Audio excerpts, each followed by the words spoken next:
Hello, everyone. I am Yami Martinez, Chair Global Business Alliance Committee at Orange County Realtors in Southern California. I will be the moderator today along with Vice Chair Bob Hartman. Morning. Hi, Bob. Pleased to see you. Okay. On behalf of our Global Committee, I want to welcome each one of you and thank you for joining us.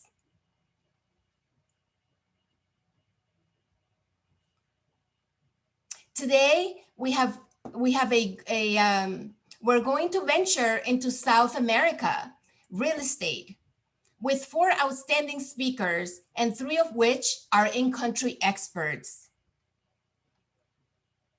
Adrian Rodriguez will bring Ecuador to life for us.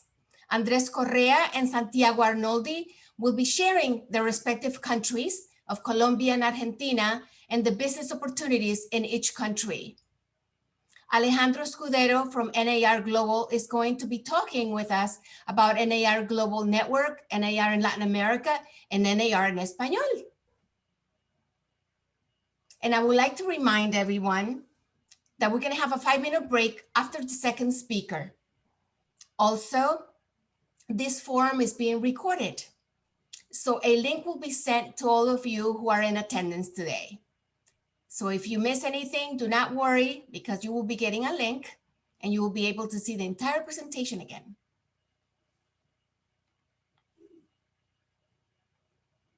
Our wonderful mission statement. Our mission statement can be summarized as education, awareness, and global opportunities to our members. Ways to create connections and relationships around the world. Well prepared for culture experiences locally and abroad.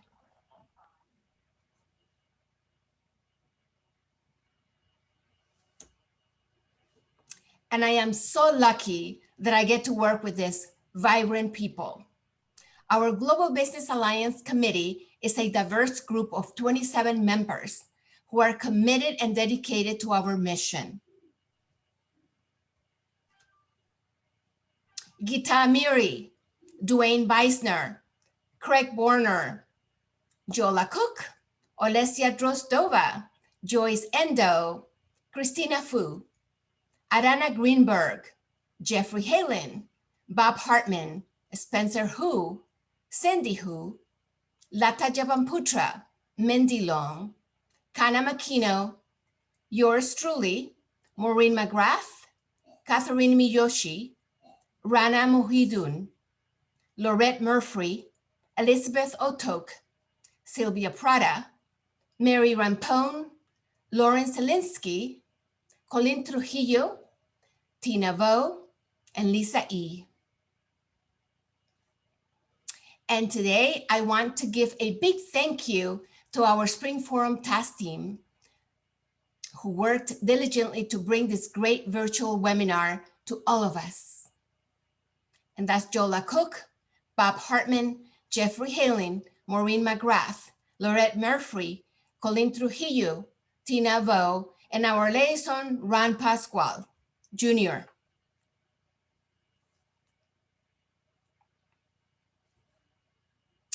We are extremely proud of our NAR Global Achievement Awards. Our committee started in 2017, and that first year we received silver, and now gold for the last 3 years. Wonderful. We are so happy about that. And now I would like to call on Vice Chair Bob Hartman to do the introduction for our first speaker. Good morning. Bob? Yes, good morning. If the National Association of Realtors had not made a plan to become involved in international real estate, none of us would be members of our global committees, taking global classes and becoming certified international property specialists. You would not probably be attending this forum. To give us some background and preview of South America, our first speaker is someone many of you may have already met. Alejandro, Alex, Escudero is our first speaker.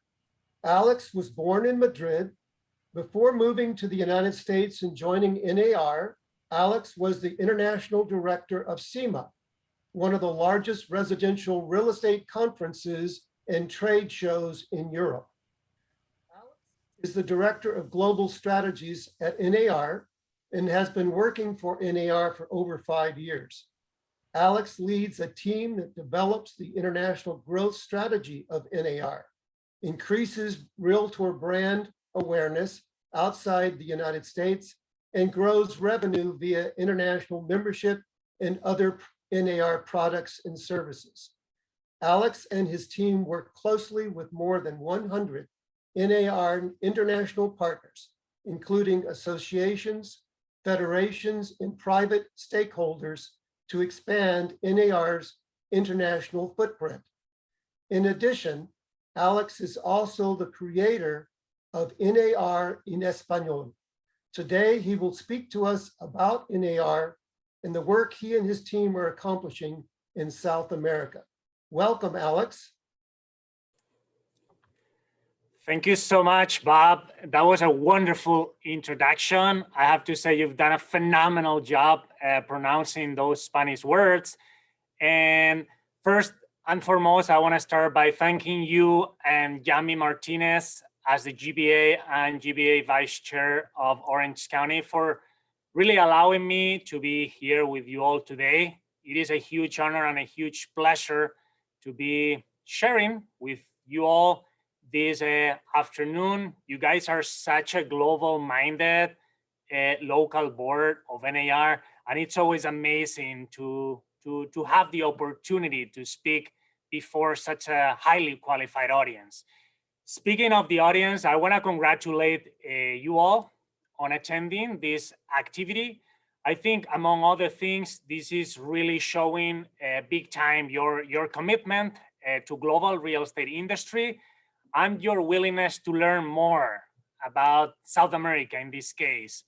I really feel like I'm surrounded by family here. I've been taking a look at the attendee list. I've seen a lot of very familiar names. I know you guys have done a lot for NAR from a volunteer standpoint. I know you continue to do great things in California and on a local level for Orange County. So again, your commitment is really, really, really appreciated. It is very exciting to be talking about South America for many reasons, but one of them is because I feel like I'm, again, surrounded by friends here. I know you're gonna have amazing updates from some of from all of the speakers that are on the lineup today. I know them all very, very well. They're very respected leaders amongst their different markets. So congrats on picking such amazing panelists, because they're gonna really, really, really provide a lot of value added to you all. So without further ado, what I'd like to do is share my screen. I have prepared a presentation that, by the way, it's going to be shared with you all once I'm done with the presentation. The first slide. Okay, guys, we talk a lot about global. We keep bringing this up. Global. What is global? Global real estate, global opportunities. But what's in it for us? Well, first and foremost, when it comes to global, the thing that I like doing the most is starting by really defining what global means from a global client standpoint. What is it that NAR considers as a global client? So what is it that NAR defines as global clients? And the reason I like showing this is because we're gonna center a lot of the presentation on this specific topic.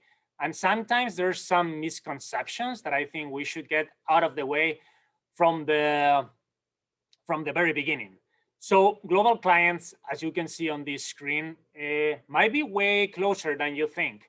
Sometimes we tend to believe that a global client is some guy called Vitaly or Sergey that lives in Moscow and is willing to invest in the US, or some guy by the name of Alejandro based out of Madrid who has discovered how beautiful and amazing opportunities are there in Orange County. Well, that is a type of global client, but it's not the only one, you know. Foreign buyers living abroad, that would be that one case. Immigrants, absolutely second very important one profile. First generation Americans, these are all in your backyards, guys. Americans buying abroad. Again, we don't have to go outside to find a global client. You have them, again, on your backyard. Americans buying abroad.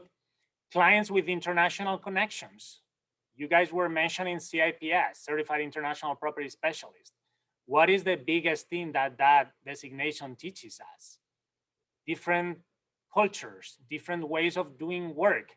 Again, not necessarily involving somebody that's based out of the US. This, I think it's very, very important. And also investment buyers, like international funds would be a great example. Moving on to the next slide. There are some cool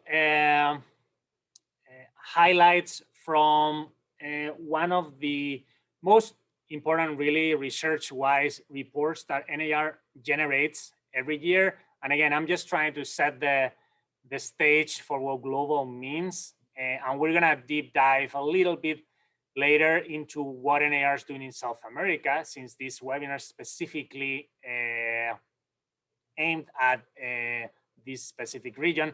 But some of the most important highlights of this report that NAR generates every year, I wanna make sure you understand that the most up-to-date is this one that I'm showing. The upcoming one that we're working on will not be live until probably the end of June. So this is not 100% up to date right now. It goes from March 2019 through March 2020, so right before pandemic hit.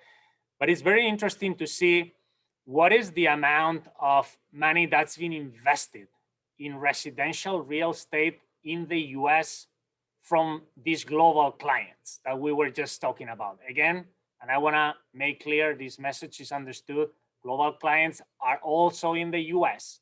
Very important, and I know you guys understand that. You have a very successful global council, but it's always good to remind it.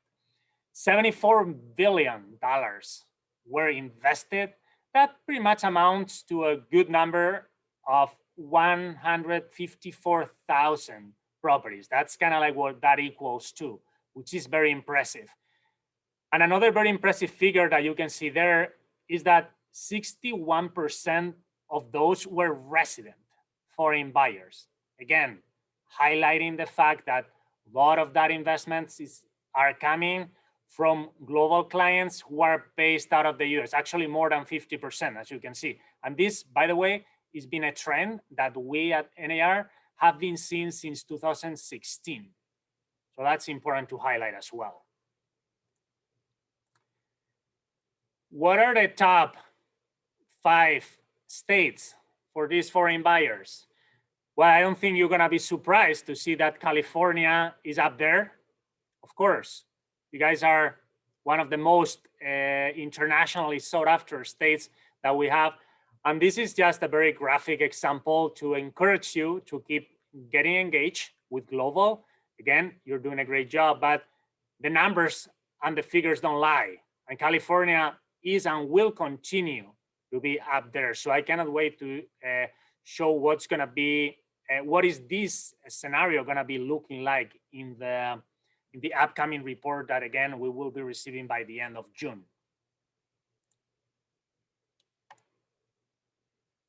Top 5 investors in US residential real estate. Again, I wanna highlight this report specifically talks about residential real estate. It does not involve commercial. We have a different one for that type of, for that specific type of real estate. Reason I wanted to show you this is because south of the US, mostly Spanish speaking markets, you're gonna hear from 3 of them today, but there's so many other. 2 of them, for the first time since we are doing this report, have made top 5. Mexico, which should be no surprise to anybody, and also Colombia. Our friend Andres is gonna talk to us about this specific market. So just wanted to share this as part of something that's really exciting the US is gaining a lot of traction within this particular region we're going to be talking about today, even though Mexico technically would be considered Central America. But I guess that's just a way for me to say, guys, keep up the great work, keep up promoting, and try learn Spanish. Try learn Spanish. It's going to come in real handy in the near future, folks. I think I got a good last slide that can help with that, by the way. I will not give more spoilers from now. So within this environment, within all these things that we have just been talking about that clearly show how global investment in residential real estate in the US is still a very strong segment of the market. And to be honest, in spite of the pandemic, we don't really expect a big drop.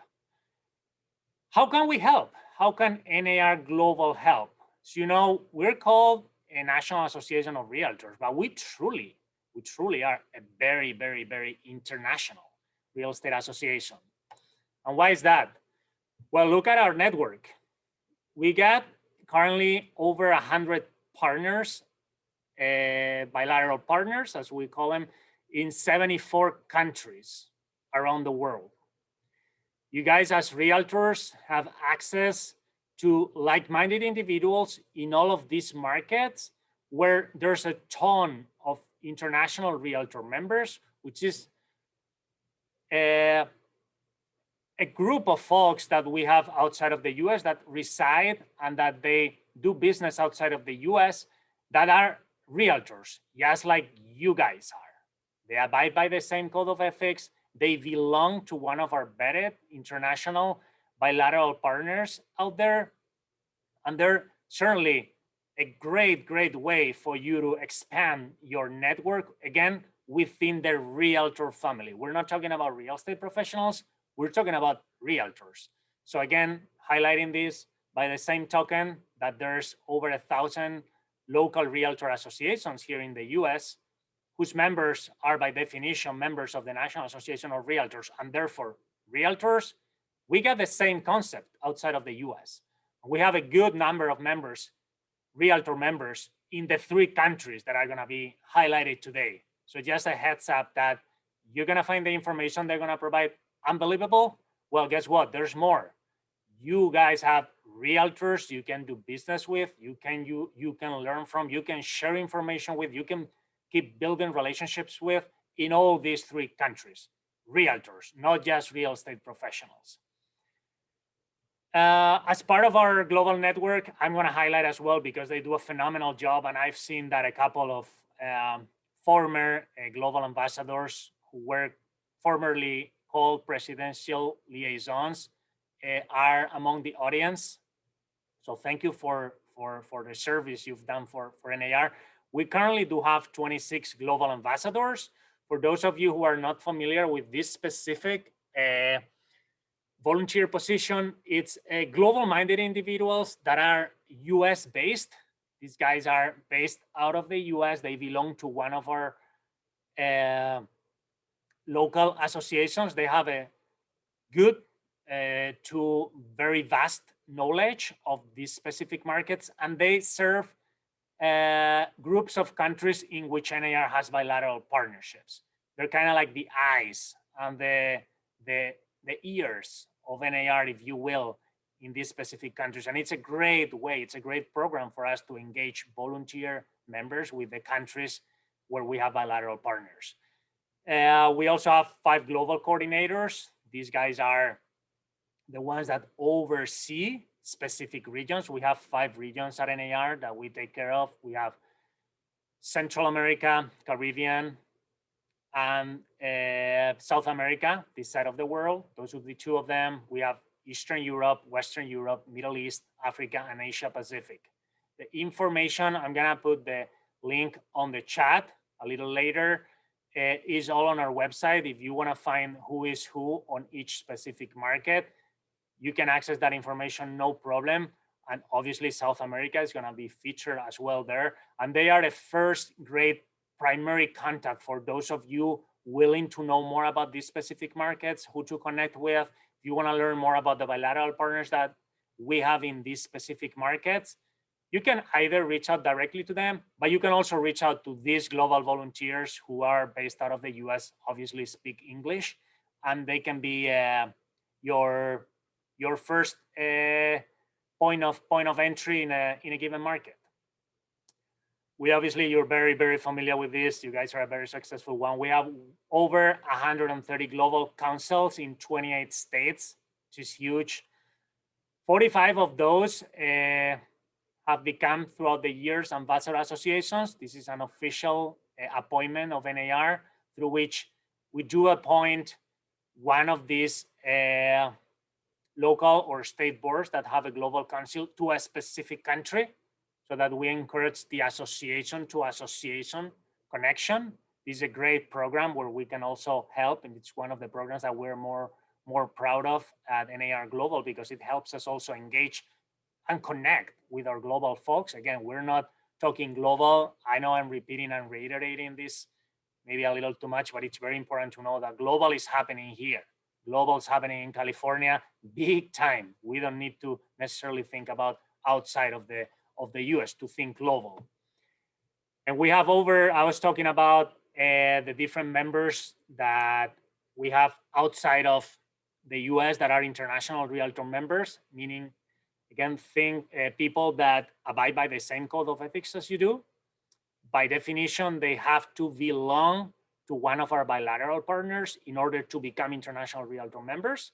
It's just like in the US, unless you become to a local board of realtors, you cannot call yourself a realtor. Well, it's the same outside of the US. You just need to belong to one of these over 100 institutions that we have outside of the US. By the way, we have many more institutions than countries, because since we don't have exclusivity, there's markets where we have more than one institution that plays the role of bilateral partner. NAR in Latin America, 19 countries in total. That's what we have in Latin America in terms of bilateral partners. 24 partners in total. Again, there's countries where we have more than one. So that's why we have a larger number of institutions than countries.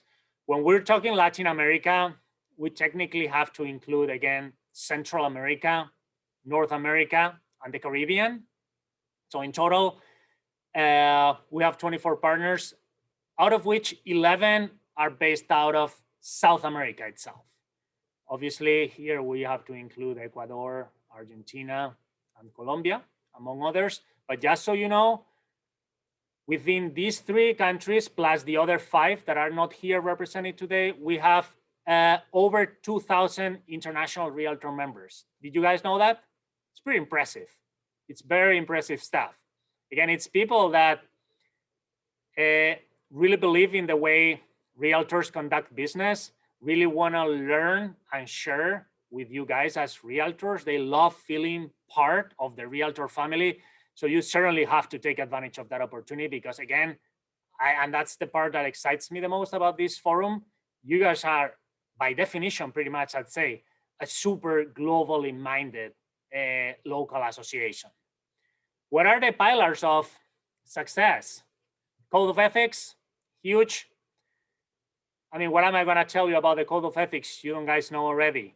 Well, the beauty of us at NAR Global dealing with the relationship that we have with many of these South American countries is that we do talk a lot about the code of ethics. That is probably the one thing that people admire the most about realtor members within the US. When you talk to an international realtor member, certainly anywhere, but certainly I'd say, in South America, that is the one thing that they really, really, really value the most and that they look up to. How the profession has reached the levels of respect that many other professions have. That unfortunately is not the case in many, many countries. I would say 95% of the countries where we have a bilateral partnership. So you should be very proud of that. Education, guys, this is huge. This is key. We have translated a ton of different courses into Spanish. I know Adrian, Santiago, several of you guys here have being students, have taken the courses that we have put together for South America, ABR, SRS, CIPS, you name it. We've done a huge effort to connect the audiences outside of the US, especially Spanish-speaking audiences, with the US, and we've done it through education. And I know that you probably know this already, but the real estate-related education that local boards put together, state boards put together, is second to none. And this is a phenomenal example of that again. So congrats again to you guys on putting together such an amazing program. And the network, guys, this is all about the network. And as US realtors, there's not a lot that I can teach you about how to network, because you guys are the masterminds behind the concept, I would say. But again, 5,000 members outside of the US are international realtor members. 2,000 of those are south of the US in South America. How amazing is that network that you can start building? How amazing is the possibility to learn, to network with like-minded individuals that, I'll tell you something, many times ends up translating into business. And speaking of business, speaking of Latin America, this is kind of like my baby, and I'm really glad that I get to spend just a couple of minutes on this slide, because there's a before and after this specific project.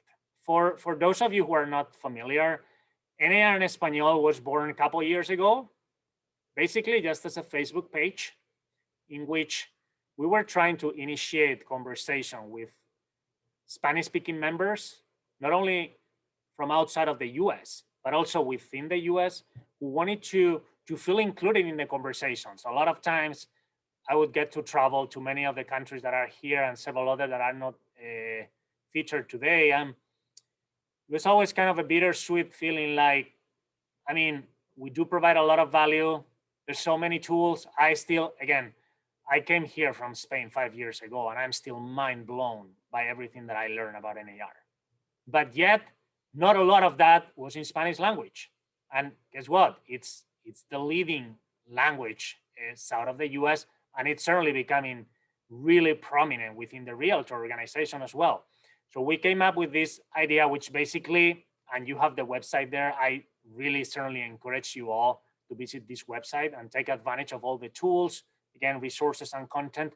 That, don't forget that it's not only geared towards members of NAR outside of the US, but there's a ton of content that can be leveraged by US realtors as well.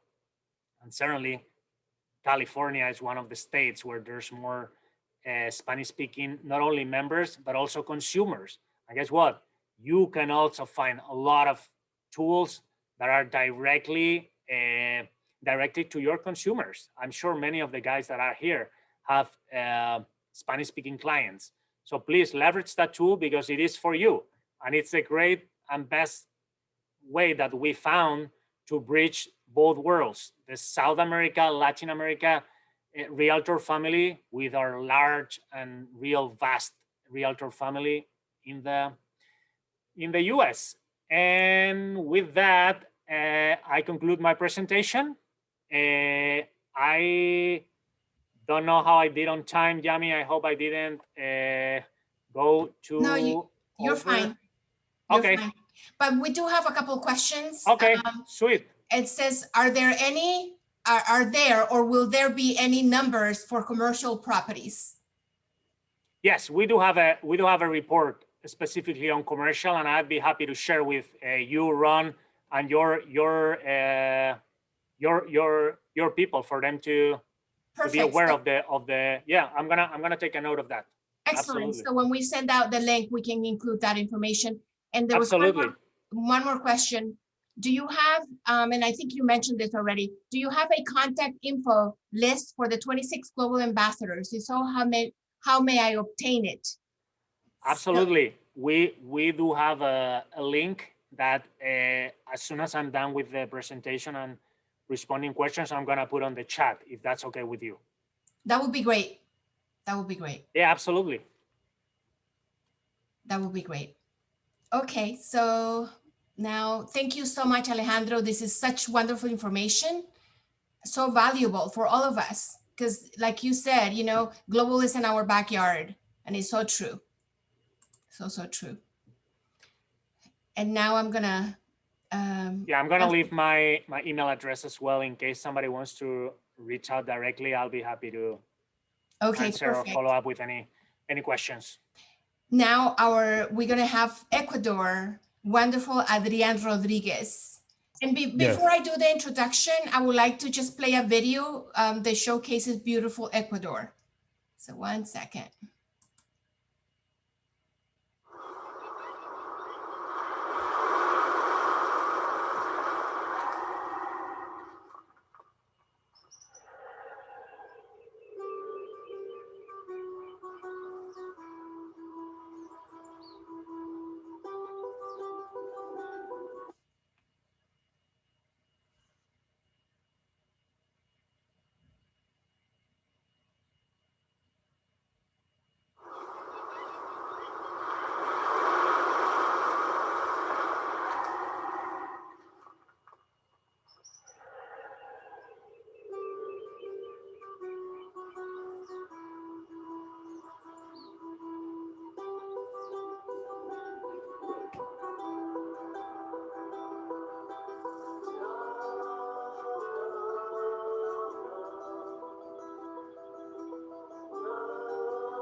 There's nothing you can do that can't be done. Nothing you can sing that can't be sung. Nothing you can say, but you can learn how to play the game. It's easy.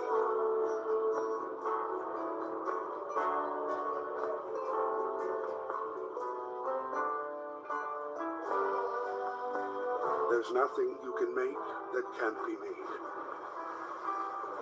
Nothing you can save that can't be saved. Nothing you can do, but you can learn how to be you in time. It's easy. All you need is love. All you need is love. All you need is love. Love. Love is all you need.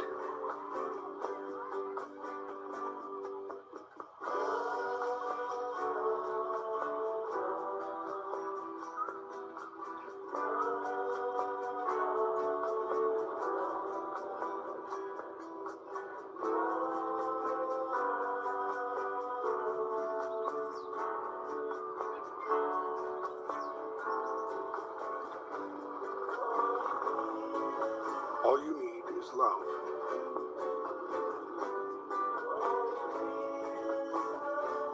All you need is love. All you need is love. Love.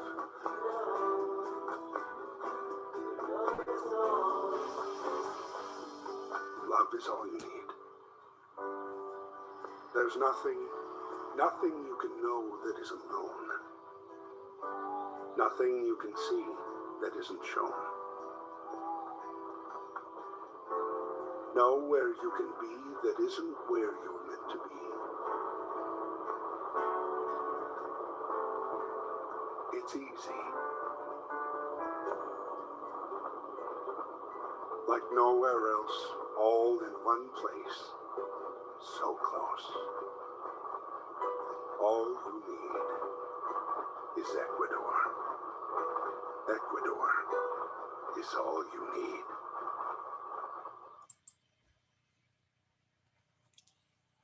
That is a beautiful video. Now it is my pleasure to introduce Adrian Rodriguez.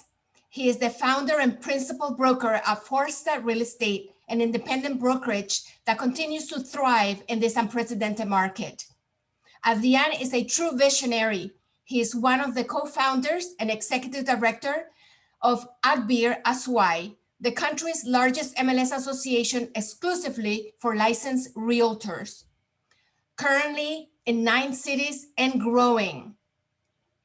Adrian is an international NAR member and has several designations, including SRS, and he is one of 12 real estate professionals in the country that has the ISO 17024 certification, which is a quality management system recognized worldwide.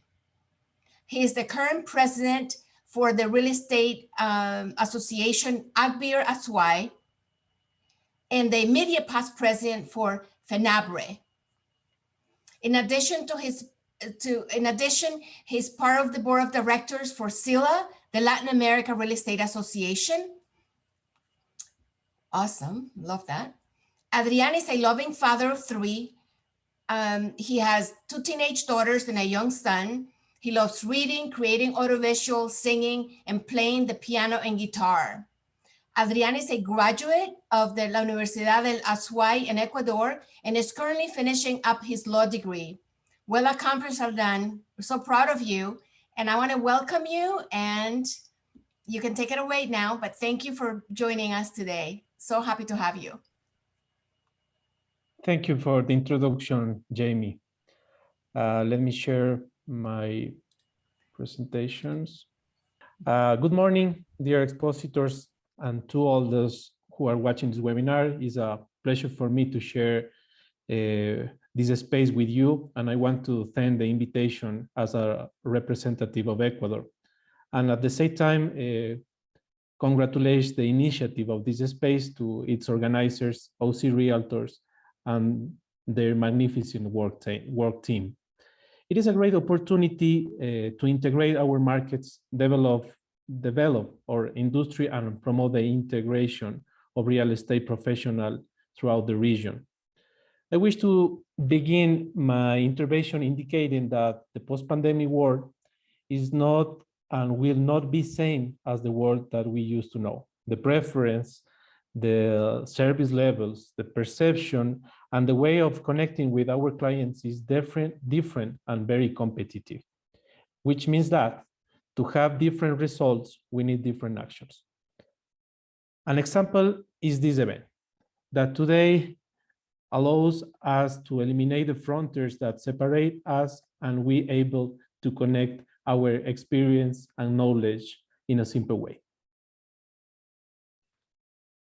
Ecuador is one of countries with the highest influx of foreign retirees in recent years. The country offers a comfortable and affordable lifestyle with ease of mobility, beautiful landscapes, climate, and great investment opportunities for people who decide to spend their retirement days.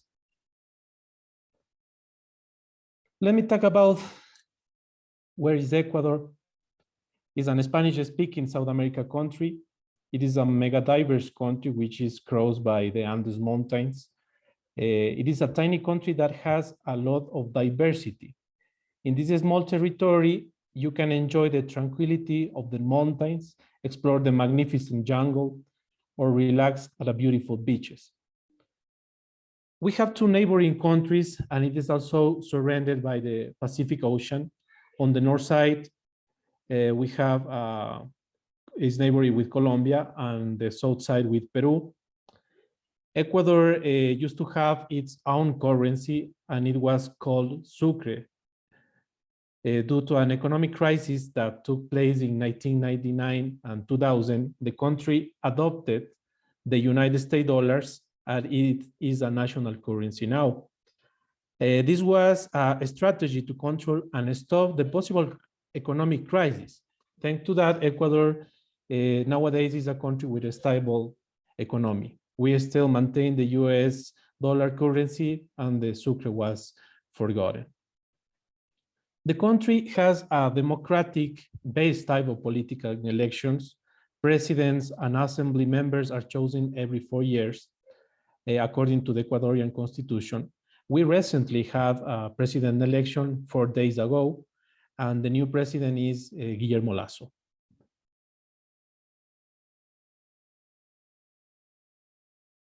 About the seasons in Ecuador. Ecuador has 2 seasons, winter and summer, and it applies for all regions.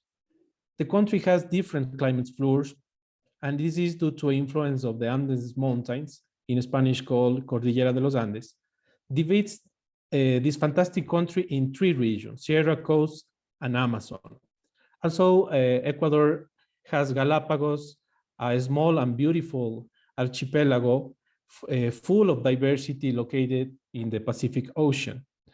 A curious fact is that Galapagos is the second biggest marine reserve, and it was named World Heritage. As previously mentioned, Ecuador have three regions. Each region has its own climate. For example, the coast has a tropical climate, and it is near beautiful beaches. The temperature in this part of country around 79 or 19 degrees. Also, the Amazon is the region that houses the biggest tropical jungle of Ecuador. In the Amazon, you can find a Yasuni Park, designated as a biosphere reserve by UNESCO in 1989. It is one of the richest sites in biodiversity on the planet. The region has a temperature that's around 77 Fahrenheit degrees. And last but not least, there is Sierra. This region that's called Quito, now in the middle of the world, and Cuenca, the city where I live. The climate here is around 60 Fahrenheit degrees. Cuenca is the capital town of the Azuay province, and the province also has cantons like Yunguilla, Santa Isabel, which are within 40 minutes away from Cuenca, and where you can find hot climates, the climates for preference for retirees. Well, about food, drinks, and festivals, the traditional food and drinks of this country will depend on the city or region. For example, people who live in the coast tend to eat seafood and very known plate called ceviche. Can you see in the picture? Which is a tasteful dish that is enjoyed with a beer. On the other hand, people who live in Sierra eat grains, tubers, and vegetables. In Cuenca, a typical dish is called hornado, and it's a grilled pork with a potato omelette, mote, which is a mature corn, and salad. You can find this dish in local markets, and I can't forget to mention that one of the main elements in Ecuadorian food is rice. This is eaten with almost every dish. We are a rich country in customs and traditions, but thanks to globalization, we have been adopting different options of many countries. You can find variations of food from diverse parts of the world. For example, you can find the Mexican, Chinese, Japanese, and Hindu food. The other important thing is festivals, as a culture of Ecuador. For example, we have a Corpus Christi. This is a religious festivity that takes place in the final days of May and first day of June. During these days, people celebrate with beautiful shows of fireworks, music, and a popular costume that is sell traditional sweets. In Cuenca, sweet sellers gather around Don Calderon Park. Is a beautiful event full of lights, candies, and people who enjoy spending time with their familiars and friends. As traditional festival, we have a carnival. Traditional occurs 40 days before the Christian Lent, so its date is mobile every year. Carnival is a party full of joy, costumes, parades, music. Most of these celebrations are organized around the Cinevision. And we also celebrate the Day of Death, but it's not the same to the Mexican festivity. This is an event in which people remember their familiars and friends that have passed away. It takes place every year in November 2 and corresponds to a holiday in the calendar or working days. The commemoration remembers the lives of all the people that no longer accompany us in our early life. It's also complement to the commemoration of All Saints Day in the Catholic religions. Now, Ecuador is a country extraordinarily rich in history. Traditions, urbanism, and most of the city have the characteristics of colonial era, which with unique buildings. About the population, most of Ecuador population is religious. The Catholic religion is the largest, with about 80%. Among the cities with the largest influx of expats, we have Cuenca, Quito, Loja, Santa Elena, well-known places listed among the preference for tranquility, cost of living, quality of life, climate, service, and the others. On the other hand, Ecuador is a country full of clean cities without pollution among the aspects of caring for the environment. It stands out of Cuenca has the most efficient recycling program in all of Ecuador.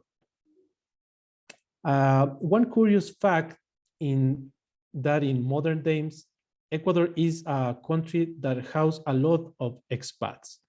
Thanks to that, people come from other countries and are untouched and creating service for themselves.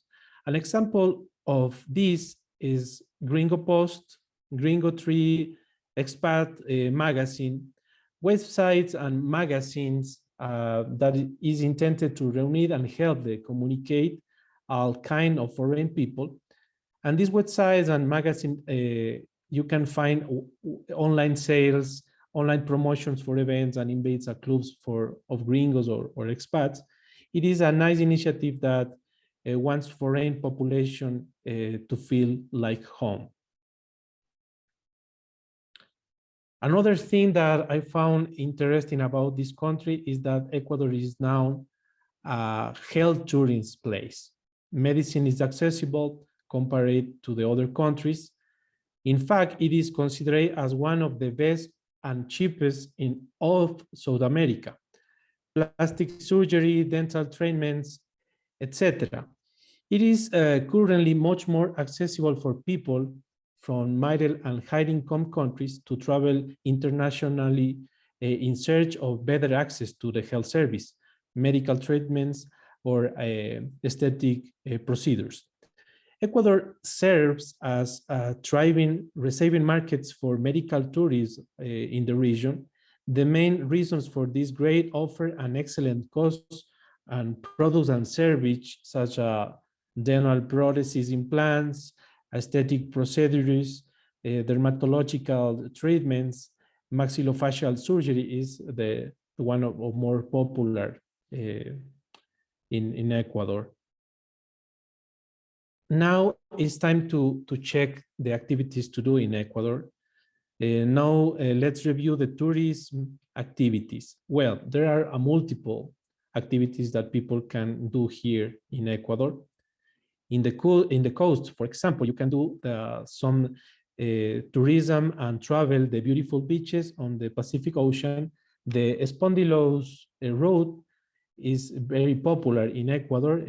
You can travel around Salinas, Punta Blanca, Olón, Puerto López, Manta, while enjoying a warm climate, the best seafood, swim in the sea, and do scuba diving.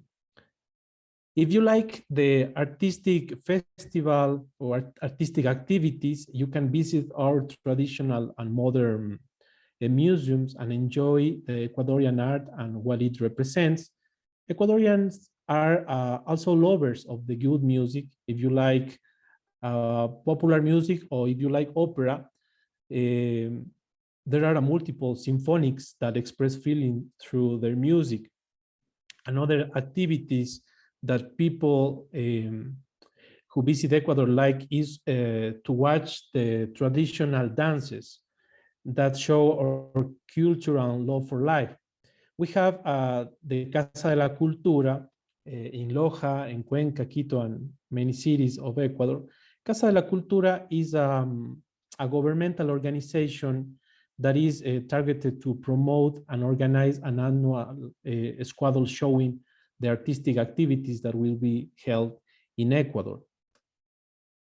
A very important culture origins of country. Ecuador is a historic place. Overall, Cuenca has an amazing architecture. Right in downtown, you can visit Museo Pumapungo. That is where Incas used to live and shows an architecture similar to one of that held in Machu Picchu in Peru.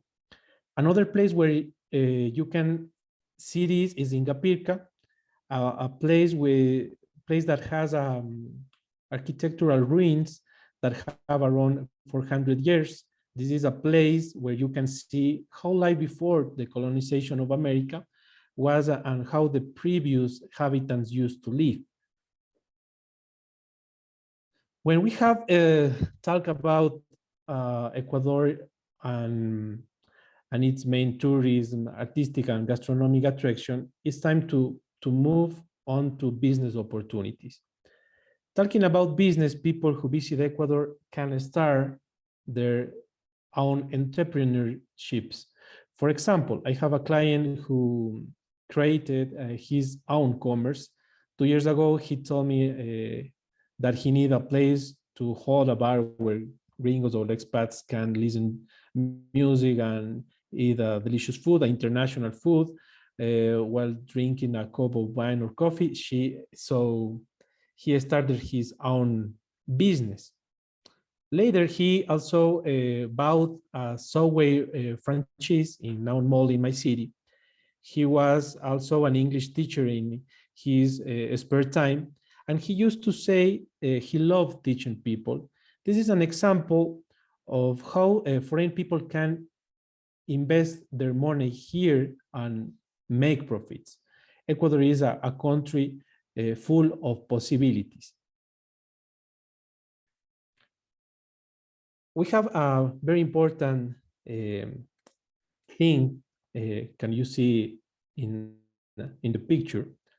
A couple or single person can live in amazingly comfortable life with around 1,500 to 1,000 for month. This amount of money will be integrated as follows. Average range of an apartment or a house, you can see, or you have options around $500 to $600 in a building or urbanization at not more to 10 minutes from the city center. Include the food, we find first-class place where the cost of plate ranges from $5 to $50. If you prefer to shop and prepare your food at home with a value of 100 a week, you have the best meat, the best seafood, and the freshest fruits and vegetables. In public transport, we have a taxi, which is a average cost for service of $2. The bus has a cost of 30 cents, and we have the tranvía now. Tranvía started to work in Cuenca in 2020, and the cost for expats is for $1. Speaking about transportation, we value will represent maximum 100 for month. For entertainment and leisure activities, an item of around 200 is estimated. Here, the basic services are low price in comparison for the other countries. You can have internet, electricity, water, potable water, and telephony for an estimate of $100 for month. You can see in the picture the percent of the cost in for month for expats or people who live in Ecuador. This picture is a copy or the magazine that have a world ranking of countries in South America, and you can see Ecuador is a top 5 of the better countries for retired in South America. This presentation is shared for or is available for all people.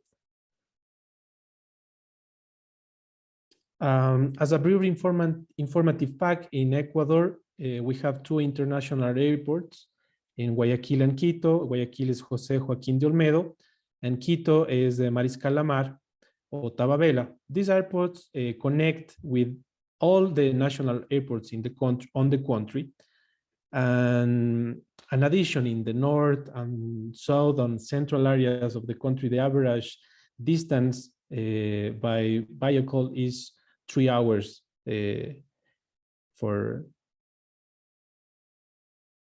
Now it's time to talk about real estate market, preference, characteristics, and price of the principal cities of Ecuador. Let me share. Okay. How you can see in the picture, in Ecuador, within the lifestyle, it's important to mention some important data in relation to the real estate market, so that they be considered with clients or realtors who follow us for this afternoon. But you can see in the picture the preference of buyers depend of the city and depend of the type of property. We have compared for Quito, Guayaquil, and Cuenca, and the difference are you have the different areas, different characters of property. And the very important thing is the second-handed home in Ecuador represent 80% of sales, and the new house or the new projects represents 20% of market now in Ecuador. In apartments, we have the difference.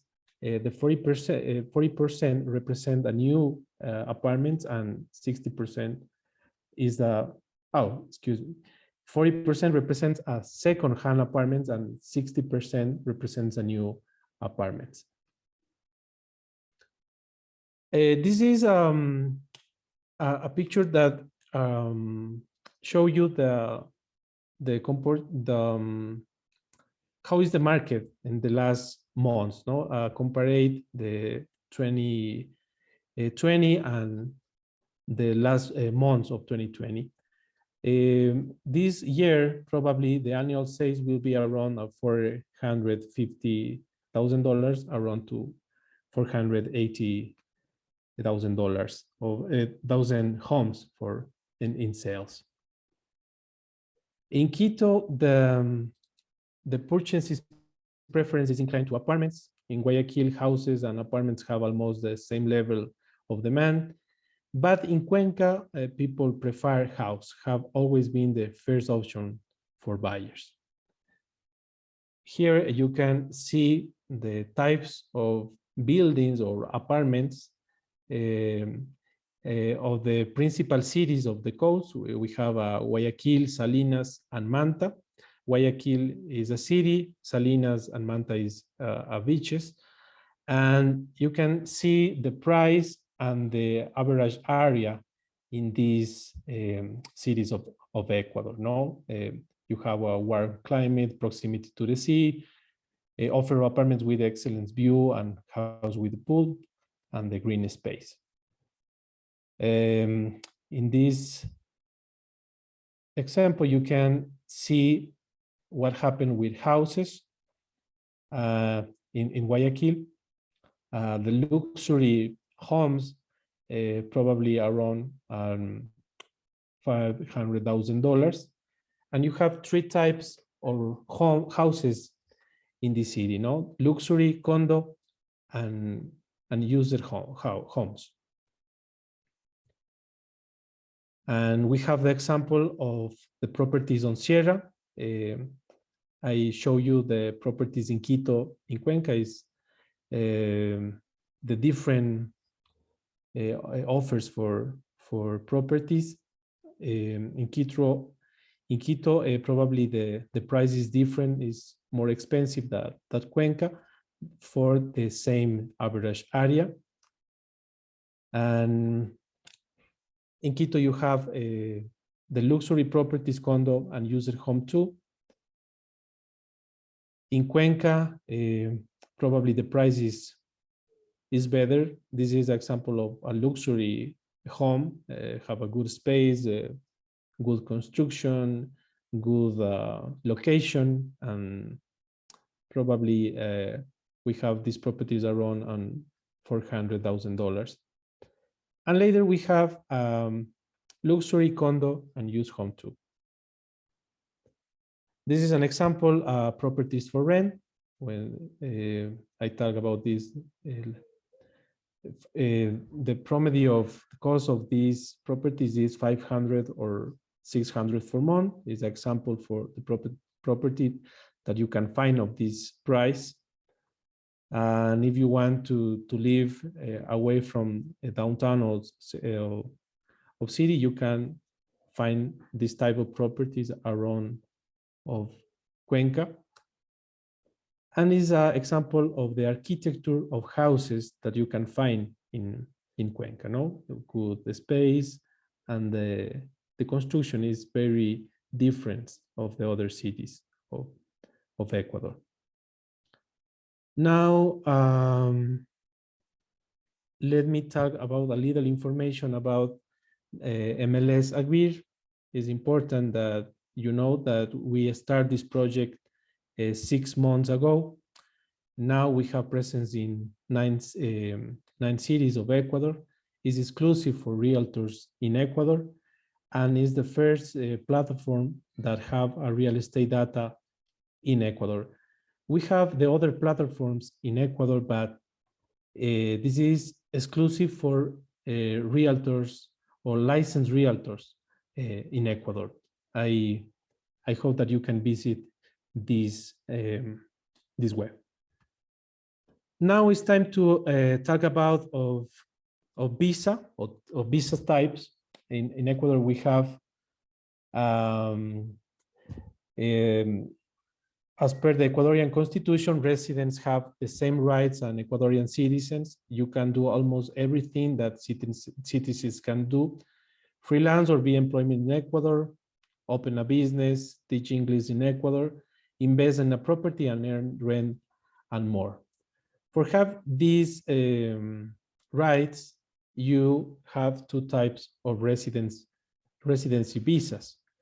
The most popular is retirement visa 91, is for expats that want to retire in Ecuador, and you have the other visa is for investors.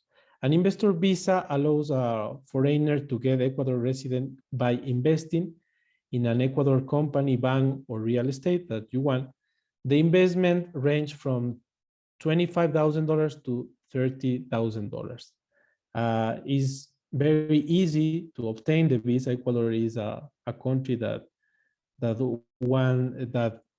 offer the opportunities for expats.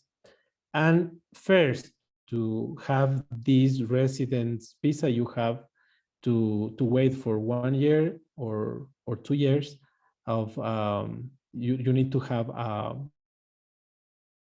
temporary visa, and later you obtain the residence. Finally, I want to talk about of realtors in Ecuador.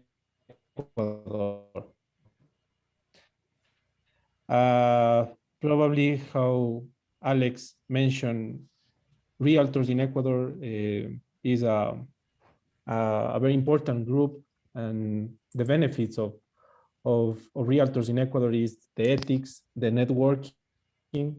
Probably the networking is one of the most important things in this time, post-pandemic, and access to global markets. Probably the global is not the future, is the present.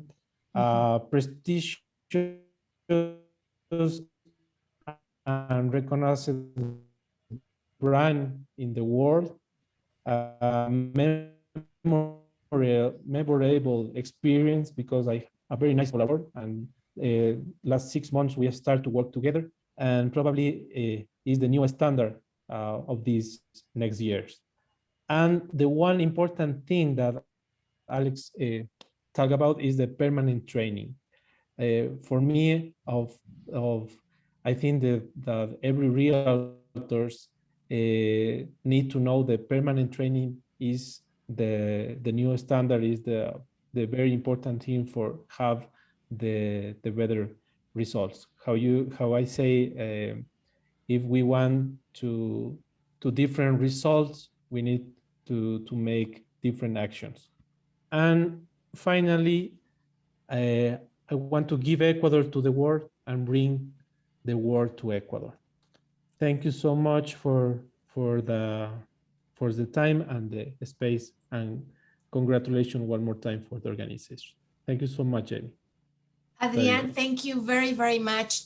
And we have a couple of questions for you, and I think one of them was addressed already on your presentation. But one of the questions is it legal for American citizens to own property in Ecuador? If so, how stable is property ownership there? Is the government stable? Yeah, your question is about for expat is legal to buy a property here? Or anyone from the US who wants to buy over there, is it the same as buying in the US? Yeah, it's the same process for expats or Ecuadorian people. Okay. You have the same rights and the same taxes. One of the different conditions is if you want to buy a property now, and probably you need to sell this property in 2 years or 3 years, you need to wait 5 years for I can't remember how you say retirar o llevar el dinero de vuelta. Can you help me, Jamie? I don't know how you say.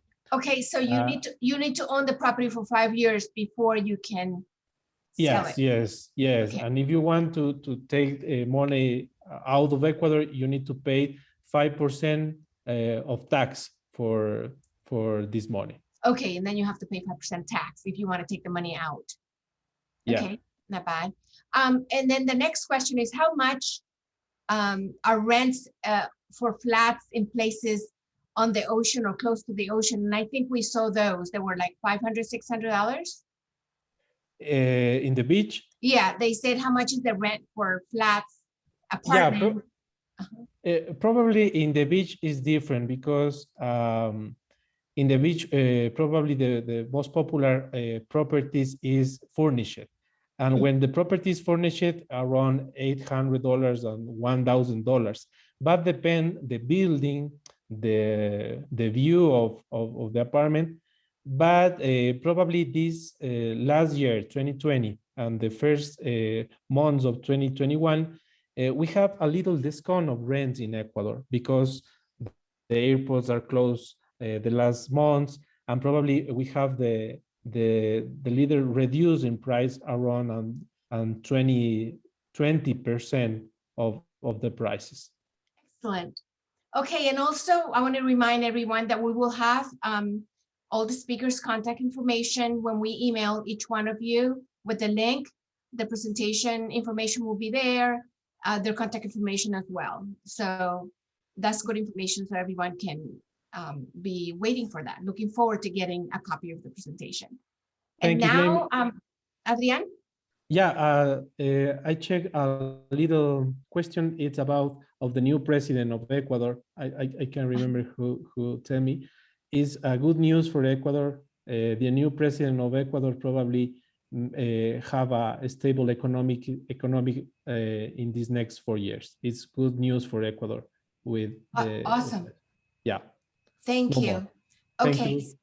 So the next speaker, thank you so much, Adrian. This is so wonderful information for all of us, and it makes us see how small this world is. And now we're gonna go to Andres Correa, and I'm gonna bring Bob Harmon up because he's gonna be doing the introduction. But meanwhile, I'm gonna share a video showcasing beautiful Colombia. So let's go. Colombia, a rising, diverse, and vibrant country with lively cities. Thanks to its geological location, there are a wide range of ecosystems. Colombia has 7 different climate zones, starting in the vast Andean region with altitudes reaching 20,000 feet. It's coffee growing region where the smoothest coffee in the world is harvested, down to the dense jungles of the Amazon and the Orinoco region, the extensive coasts in the Caribbean and Pacific Oceans, to the far-reaching eastern plains. Colombia is known for its valleys, moorlands, warm water beaches, caves, deserts, canyons, jungles, and rivers that change colors. Which country has the greatest diversity of flowers in the world? Colombia. What about orchards, and palms, and exotic birds, and frogs? Colombia. Which country has the largest diversity of fruits per square foot, where you can try a different fruit every single day for an entire year? That's right, Colombia. Our country is home to 10% of the entire planet's wildlife. Colombia is also its people. Our talent has allowed us to achieve great goals. A Nobel Prize in Literature, one of the most acclaimed cultural contemporary artists. Entrepreneurs, researchers, artists, and athletes have shown the rest of the world that in the land of magical realism, we are capable of making dreams a reality when others thought it was impossible. Colombia's cultural mix comes from indigenous Spanish and African backgrounds, and it has shaped our rich traditions with an assortment of flavors, rhythms, colors, and destinations that make unique magical experiences for millions of tourists from around the world. In the country of magical realism, joy runs in our veins with spirited rhythms like Badinato, Cumbia, Oro, Champeta, Bambuco, Guapina, Salsa, or Joropo, which are present in every traditional Colombian celebration throughout the year. An economy growing faster than the regional average, where 48 million people are determined to take the country to the next level. Colombia has attracted investors from around the world due to its business-friendly environment. It is a strong and steady nation, as well as a welcoming and joyful country. Colombia has gained international recognition with its products and services. If we could only see the world through Colombian products, every morning in Asia, they would be having breakfast with the smoothest coffee in the world. In Europe, they would be enjoying our exotic fruits. And in America, every important ceremony would be adorned with our wide variety of flowers. Come and soak up the sun, enjoy the cold, travel, and celebrate with us. Here we smile as if joy could be exported. Here you are greeted as if being friendly were law, and enjoy doing it as if it were our duty. Here there are vibrant and caring people who believe in reconciliation and integration as acts of hope and progress. On behalf of my country, I invite you to experience it with the hope that you will become one of our millions of ambassadors of magical realism and showcase to the world the best of Colombia. Perfect. Now, Bob? Yes, it's terrific video, and I have the pleasure of introducing Andres Correa. He is our speaker from Colombia. Andres is a co-founder of Alpaca Technology, a property technology company that focuses on making property management easier through the implementation of 3D scanning and item asset tracking. Andres is president of the Young Members Committee of the International Real Estate Federation, FIAPSI, and president of the Colombian chapter of the Federation since 2012. He studied architecture at Pratt Institute and has a master's degree in science, architecture, and urban design from Columbia University in New York. Welcome, Andres. Thank you, and please begin your presentation. Hi, thank you, Bob. Again, thank you everyone for having me, for allowing me to introduce Colombia, my country, and a country that actually I've been that I love, and that I actually was the president of the International Federation of Real Estate of Colombia. I've been actually a member of this federation for the past almost 11, 12 years, and actually it's president of the Colombian chapter for the past 4. And I was, as you said, I was able to be also the young member president, the World Young Member President for this organization for 2 years. Well, again, thank you all for having me. Well, first, I wanted to start with for those who doesn't know where Colombia is. It's actually kind of like put you in context. Colombia is the first country that you find in South America, not Latin America. Of course, Latin America starts with Mexico, we say, but actually in South America, the top or the first country that actually touches with Central America through Panama, actually it is Colombia. Colombia, like this, is, as you can see, is a country that actually has two oceans. We actually have the Caribbean or the Atlantic and we also have access to the Pacific, to our both coasts, actually, with two different types of development, two different types of cities even, and we're going to talk a little bit about it in a bit. I want to introduce you to Colombia, kind of show you that Colombia is a country of regions, from the Caribbean, the Andean, the mountain region, the Amazon, the Pacific area, and then we'll go a little bit onto the practices and the real estate practices in Colombia and some of the real estate examples that we see that are a great opportunity for you once to get involved in or your clients. As I said, Colombia is a country of regions. Here you can actually see what kind of what are the regions I actually begin to talk about. The first Andres, one, yes. Excuse me. You're describing things and we're not seeing them on the screen. I Sorry. see the beginning of your presentation, but not the presentation. I don't know. Now, if you can make that full screen. Better? That's better, but full. Okay. Have it. Let me see, full screen now. Do you see it? We see it, but it's not full screen. I think it's. Are you on PDF or are you on PowerPoint? PDF. Oh, you're on PDF. Well, Yeah. just continue with the way you are. At least we can see the regions. Okay. Double click on it and see if you. Okay. It goes through, passes by. You can see the presentation. Yes, but we don't see the whole. We The see full screen. We'll see your frame. You see the information on the top. It's okay. Yeah. Just go forward. Okay. As we were talking about, Colombia is a country of regions where you can actually see like the Caribbean on the top. Like let's go back to this one, the Caribbean, like where you actually see the two oceans. Colombia is part of the like I was telling you before, has access to the Atlantic, through the Caribbean, and to the Pacific. The Caribbean, it's of course the north parts of Colombia. Then that is actually more, and we're going to talk about it more, beach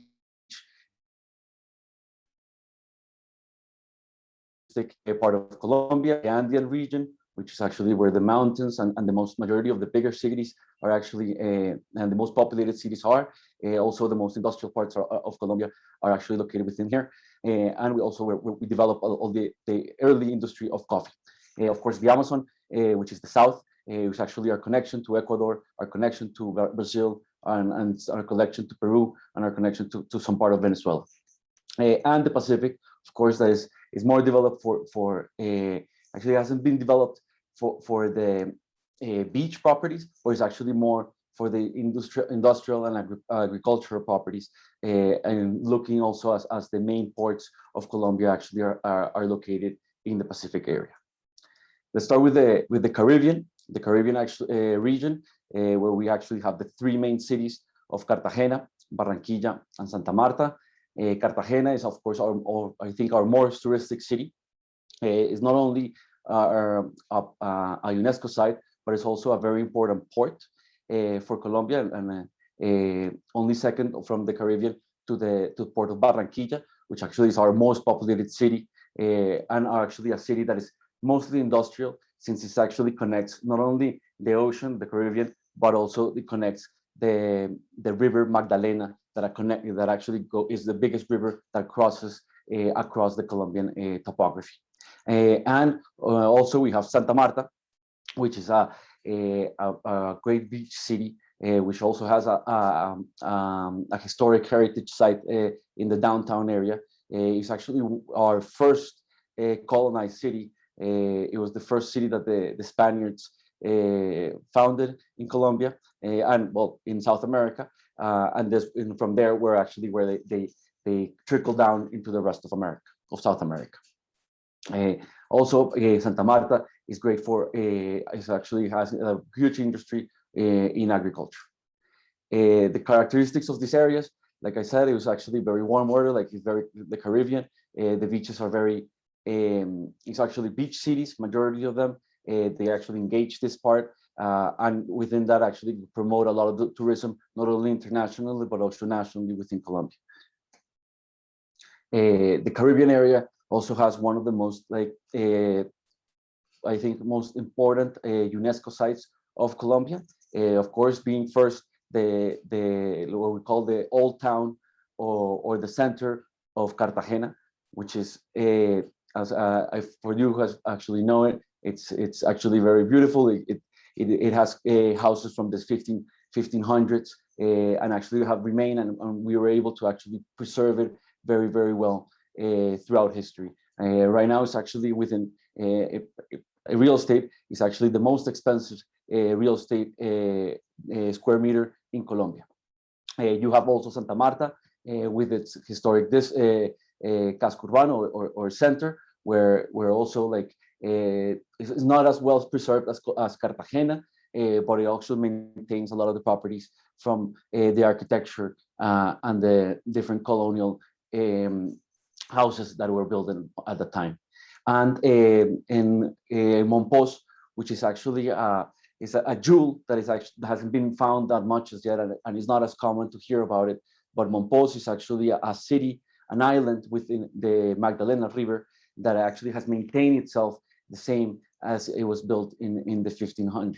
So its architecture is beautiful, and actually by being surrounded and being an island, the experiences that you could actually see and visit Monpós, it would be actually something great that you can take advantage. The Caribbean also has many indigenous tribes where actually they relate a lot to the tourism, and they have actually engaged it within their practices. You have for example, the people in La Guajira, that they do a lot of handmade bags that actually have been exported and actually have become one of the main, or a very good important fashion product that Colombian exports. And actually by the using of this indigenous techniques and indigenous artisan culture. Also the Sierra Nevada, which is actually within near Santa Marta, which is actually a peak. When I speak near that is actually next to the what's called the ocean. Also, of course, because of the Caribbean, you can do many water activities like surviving with Islas de Rosario or in La Guajira, also where in the north part, where beautiful beaches and actually beautiful coral reefs, diving and scuba diving things can happen. Apart, like again, we're talking about another region, completely different, actually different in climate, in industry, in its people even, is the Andean region. The Andean regions, of course, you have the most populated cities of Colombia, Bogota, the capital, with almost 9 million people. Of course, where Bogota actually has all types of industry, all types of financial services, commerce happening, and of course, is the biggest city and produces the biggest GDP of Colombia. Medellin, the second most populated city with 4 million. It's big, of course, in huge in industry. Its industrial capabilities of Medellin are almost as big as Bogota's. Also lives from tourism and commerce. And Bucaramanga with 581,000. Of course, it's a city also, as you can see, within the mountains. It's in the department of Santander, and of course, it's actually main commerce is industry and agriculture. Apart in this region, we have a very specific zone that within the region, we actually call it apart, or we tell it apart. That is the coffee region, that actually is composed by 3 cities, Pereira, Armenia, and Manizales. These 3 cities are actually nearby, although they're in different states. They're actually like very close by. They're only an hour and a half away from each other. And they're composed what they call the coffee belt, in a sense, where all the coffee of Colombia, or the majority of the coffee of Colombia, is actually being produced. These areas, of course, is unique for its heritage, and of course, and for the agriculture and the industry that it created through agriculture and the coffee. Characteristics, as you can see from from these pictures, the characteristics of the cities are mostly are mountain cities, very hilly, like as you can expect. But of course, they concentrate majority of the production and the industrial capabilities of Colombia. It's mild and cold weather because of the high altitude, and it's important actually that we can use this altitude to see like how actually the colonization or the development of the heritage sites that we actually can see here actually differ from the ones that that we were able to see in the coast. As you can see, because of the coldness of the weather, these houses or these developments in the heritage or by the Spaniards were a lot more sober, with a lot more white in the colors and architecture that were used, but still we actually have very unique heritage sites that you can visit within this area. One of them being Villa de Leyva, the other one being Barichara. You can see this here, and of course the center of Bogota, La Candelaria, which also has preserved itself from the initial developments. As you can see, the completely different kind of heritage sites now actually within the coffee region. As you can see, the architecture, the color is it's a lot more vibrant.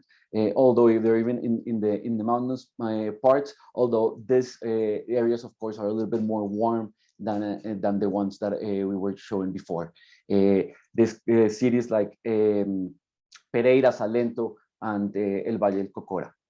These experiences that you actually can do within the Andean region is actually great for cycling, for route cycling. As you can probably know, the Colombians team and the Colombians cycling racers actually have gained a lot of publicity lately because of our athletes that have been taking over a little bit in the tours, international tours. And also, like, of course, this because they can actually train, and because of the hilly of this area, you can see that the training that they can do, or the topography they can find nearby their houses, it allows them for of course for this kind of training. Also, like the Bogota is actually been a great destination for tourism for high performance training, especially for marathons, triathlons. Especially because Bogota is actually 8,500, not 85,000. Sorry, 8,500 feet above the sea, 2,600 meters above the sea. It allows you to actually train with less oxygen, and then when you actually go down to a sea level, your performance and your enhancements can actually be a much greater. We see a lot of this type of tourism and people that are into training or athletes are looking for this kinds of training altitude. Of course, all these experiences in natural experiences that you can have within the Andean region, like rafting, canopy, horseback riding, and bird watching. Actually, within Colombia, I think we're one of the most diverse countries in birds watching in the world. Also, we within the different areas and different regions, we have different types of actually horseback riding tours. It's actually one of the things that I guess because of the initials of the Spaniards, we kind of continue on with that tradition, las cabalgatas, how we call them. Of course, like you can see here, a canopy in La Ceja, and water rafting in San Gil Santander is actually one of the best places in the world apparently to do this kind of sports. Another region that we're going to discuss here, like and show you a little bit, is the Amazon region. Of course, it's Leticia and San Jose del Guaviare. It's a hot, humid river city, mainly for agriculture and industry. It's actually gaining a lot of tourism now lately because of some discoveries that in terms of the ancient paintings of El Guaviare, also what we have in the natural springs of Caño Cristal in Meta like this, and of course to go and visit the Amazon forest and the Amazon River and all the experiences that brings, that is actually magical. To be last but not least, of course, the Pacific region. It's actually divided by Cali, Pasto, Popayán. The Cali with a population, it's actually the third largest city, almost 3 million people, mostly of these industries in agriculture and especially sugarcane. Pasto with 450 agriculture and commerce, and Popayan also with agriculture. As I said, this is the most area where much of the production of the agriculture is actually exported to Asia and also to the United States through the Pacific ports. You can see within the Pacific experiences, the characteristics are actually hot and humid, although some areas in the south are actually mountainous and cold areas, but the majority of them actually are within the valley of the Pacific before getting into the Pacific Ocean. Moves a lot of most of the commerce of Colombia, as you can see, through the ports of Buenaventura near the city of Cali. What we can actually see, it's actually there's a big religious tourism sites within this Pacific region. Here you can see the cathedrals in Cali, Popayan, and Las Lajas in Pasto, were very impressive and actually are getting a lot of recognition internationally also as to go and visit.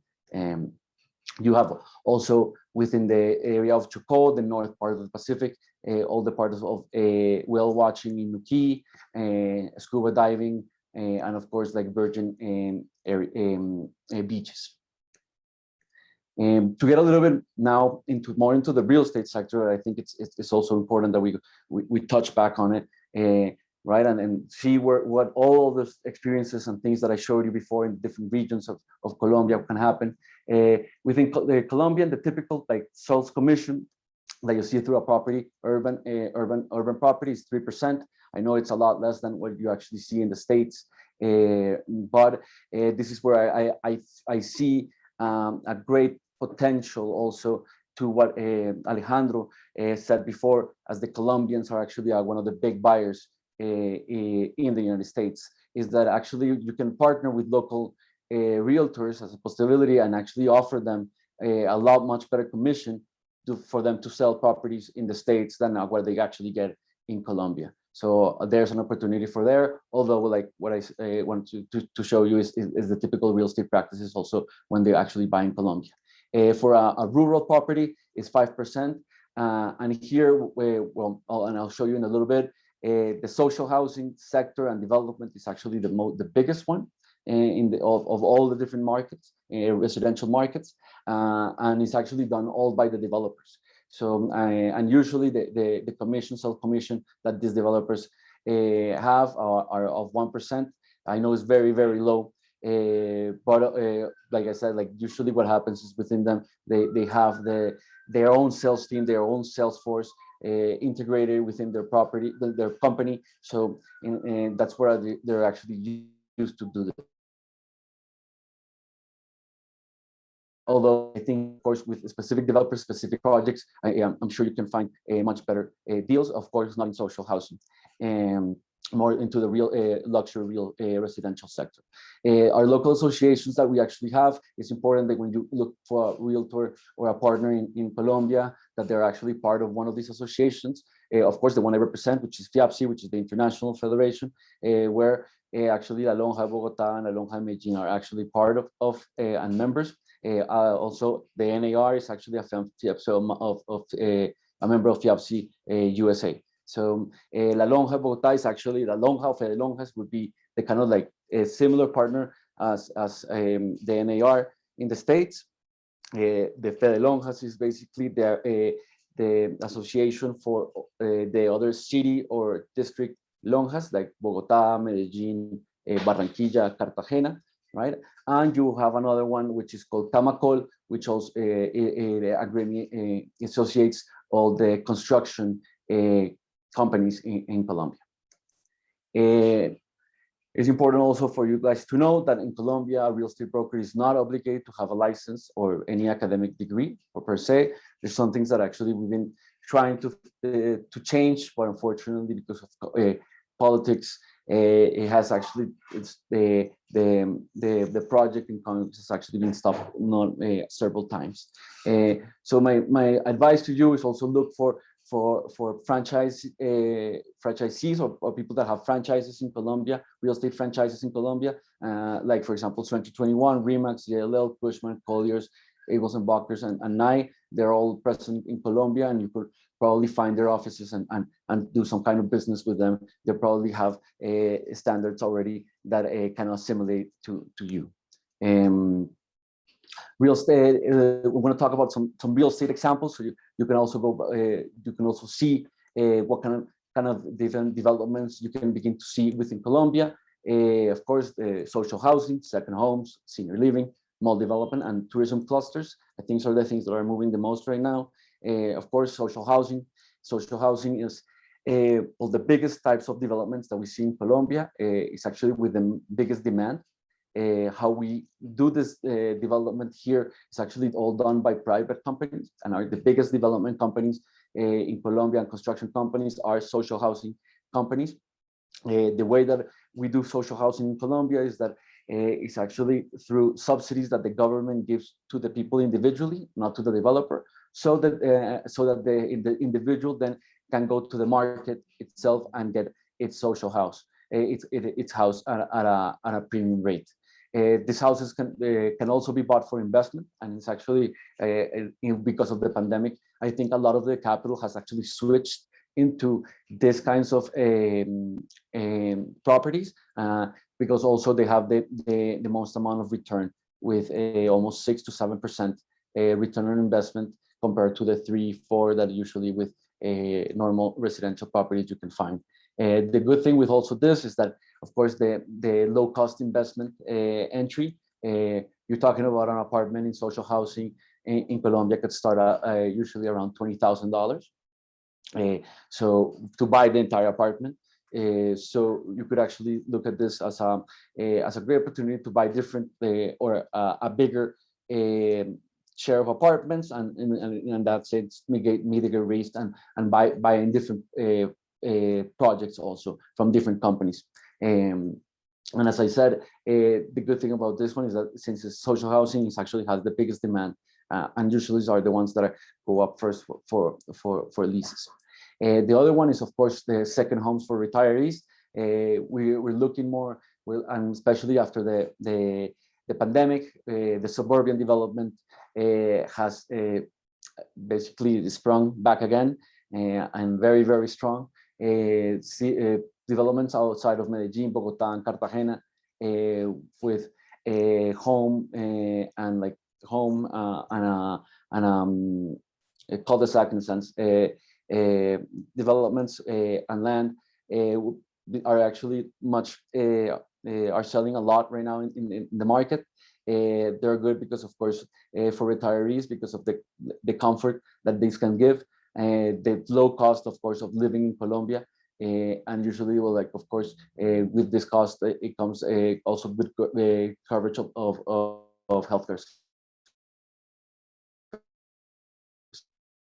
Actually, senior living projects also have been initiated in the past years. Also, not only for the Colombian market, but also for the international market. One, because of course, since they're seniors living spaces, they already have concentrated the idea of having all the facilities and the healthcare facilities within the site for the seniors. And the low cost of living and the strong dollar to the peso allows for retirees in the United States to also be able to move in and buy actually within these projects. Shopping malls. Colombia actually has seen a huge development in shopping malls lately, especially in the biggest cities.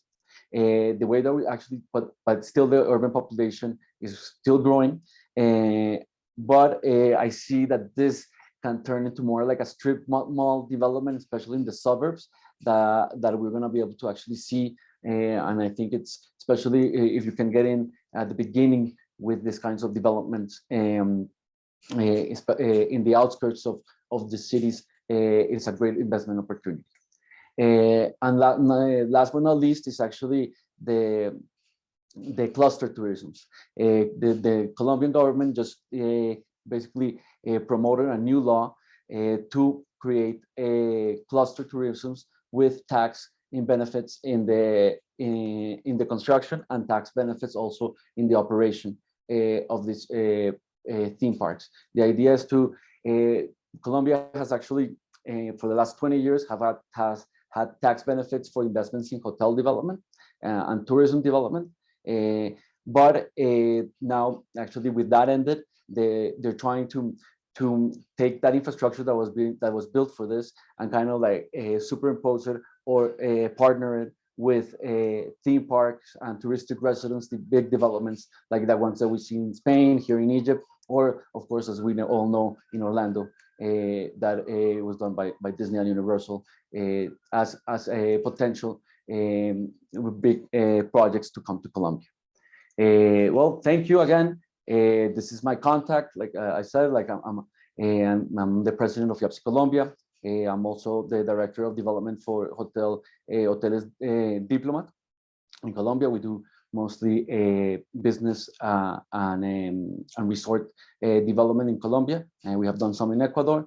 And my new entrepreneurship, which is Alpaca, which is a prop tech that merges actually a virtual reality with CMMS software to create a digital twin.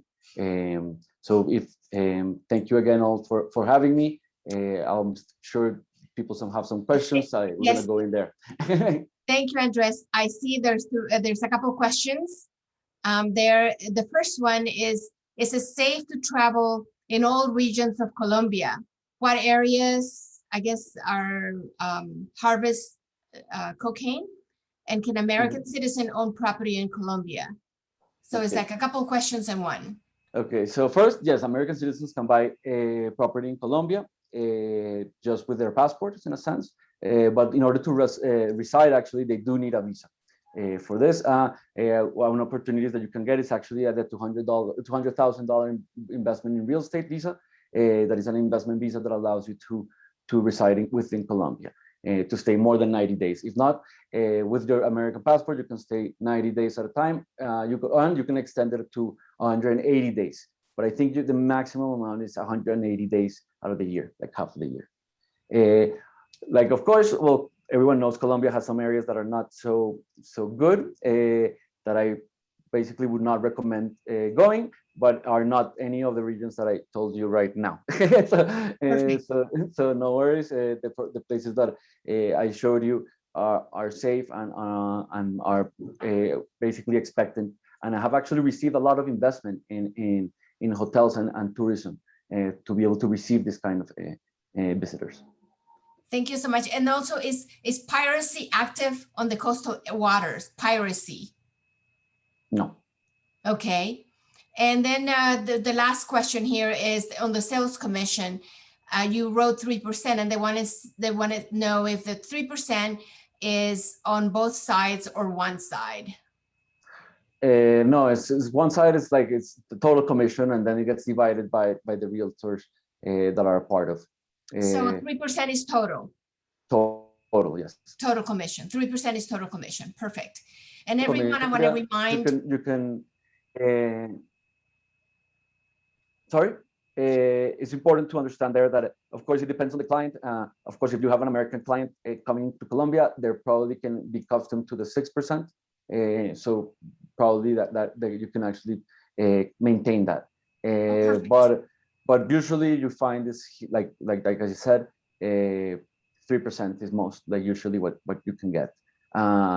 Also important also to mention again, it was that Colombians are actually one of the biggest buyers in the United States now.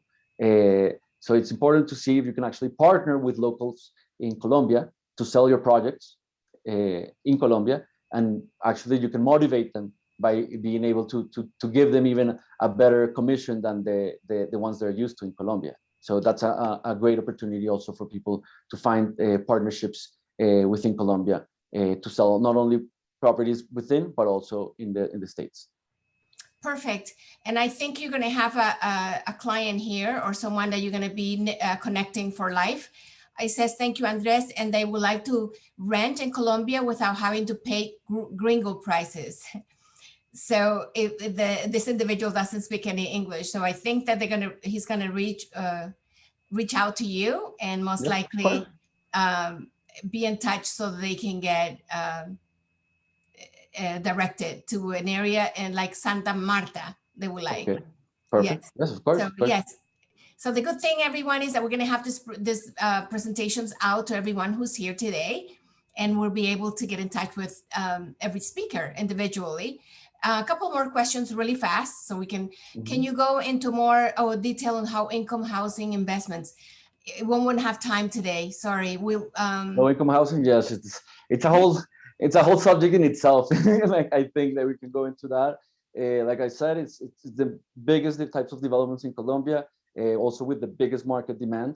So well, the good thing is also it's very low cost entry. An apartment itself is $20,000. This is great not only for Americans, but actually you can actually sell it to Colombians living in the States that are looking for a cheap type of investment, but that to get their foot or a square meter in Colombia that then later can actually give to their mom, to their cousin, the family, or rent it out also. Perfect. Yeah. How does it work with the government? So I encourage Kelly to please stay connected with Andres, because I think you guys are going to do wonders together. And then with that said, we want to thank you again so much, Andres, for the wonderful presentation. And we're going to go, I'm going to share the screen now. Because we're going with our last speaker of the day, Santiago Arnoldi. But before I do the introduction, I would like to play the video. Okay, let's see. Here we go.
That was beautiful, beautiful Argentina.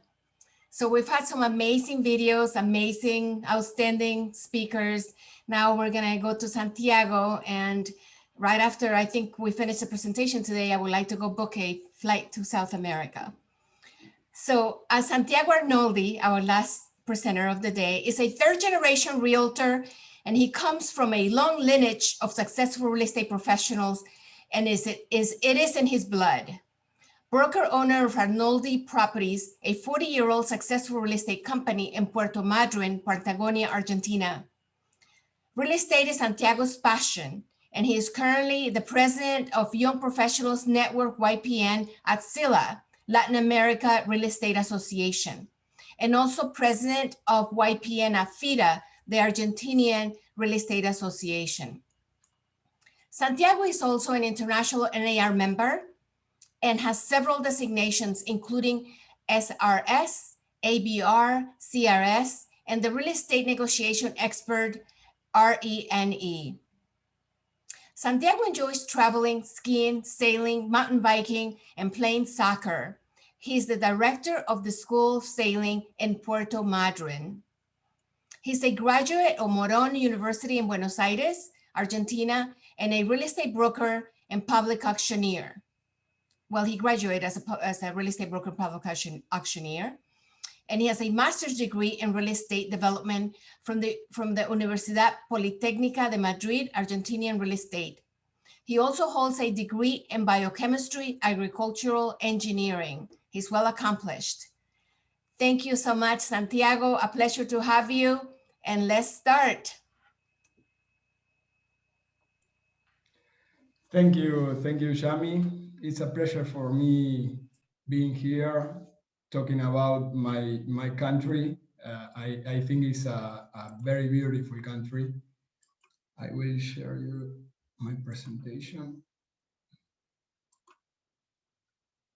Okay. Argentina is a very, very huge country. It's number 8 in the world, but it has a small population. We have only 45 million people, and we are in the bottom of the South America, or in the top of the America, depends on you see. Our country is a cosmopolitan. We are all foreign people. During the colony, Spanish and Italian are the most important foreign people, but we have a different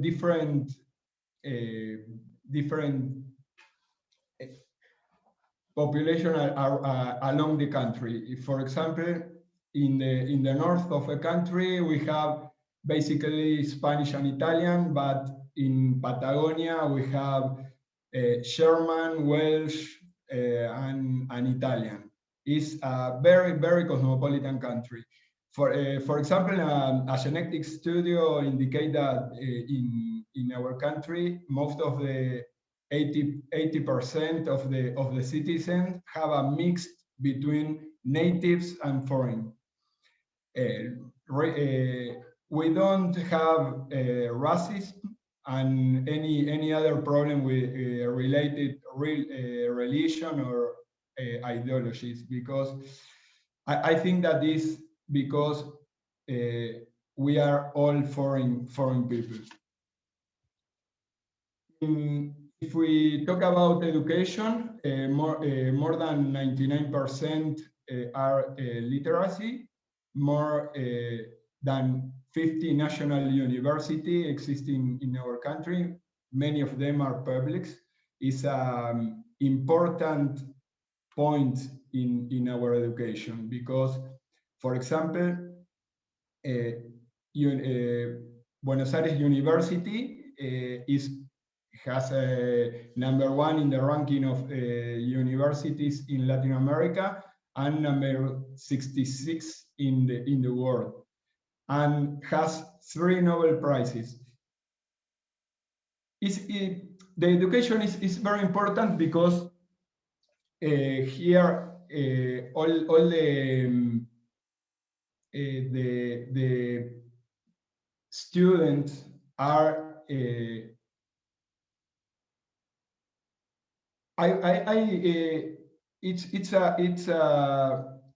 it's not fair that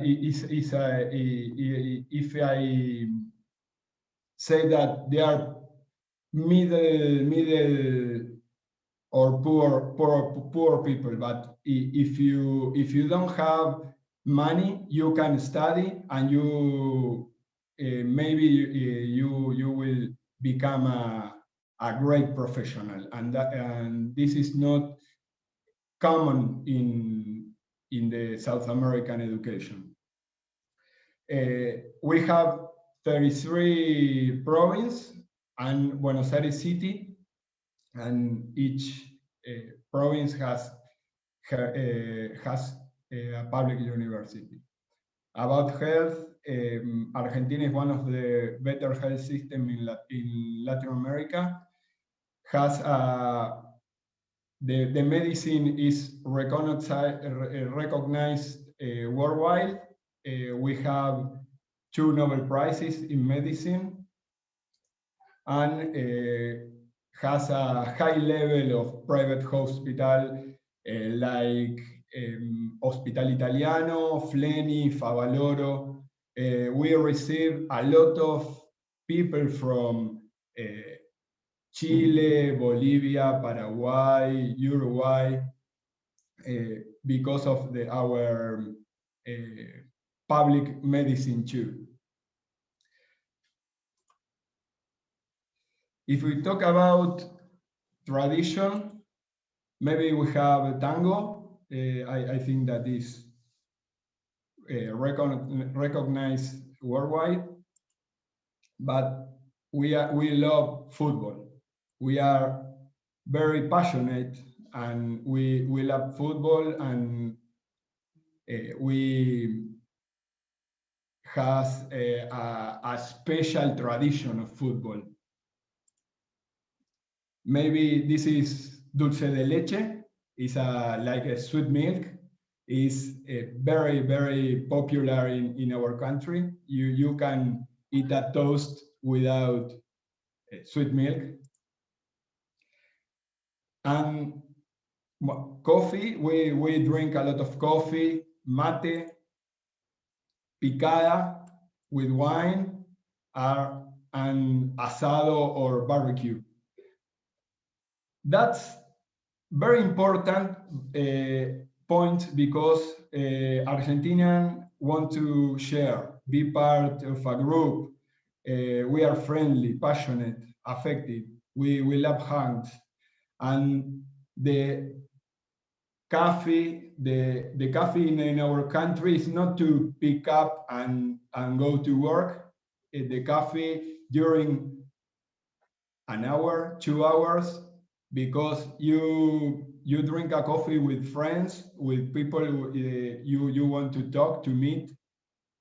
The bars are very, very popular in our country. The same thing for the mate. Mate is a new union symbol in our country. It's a meeting point. It's a way to offering you be part of our life or our family. When you enter in a house, the first word you hear is, "Do you want a mate?"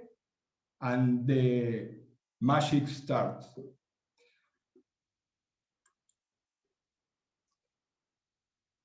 Bueno, Buenos Aires, Córdoba, and Rosario are the most huge cities in our country.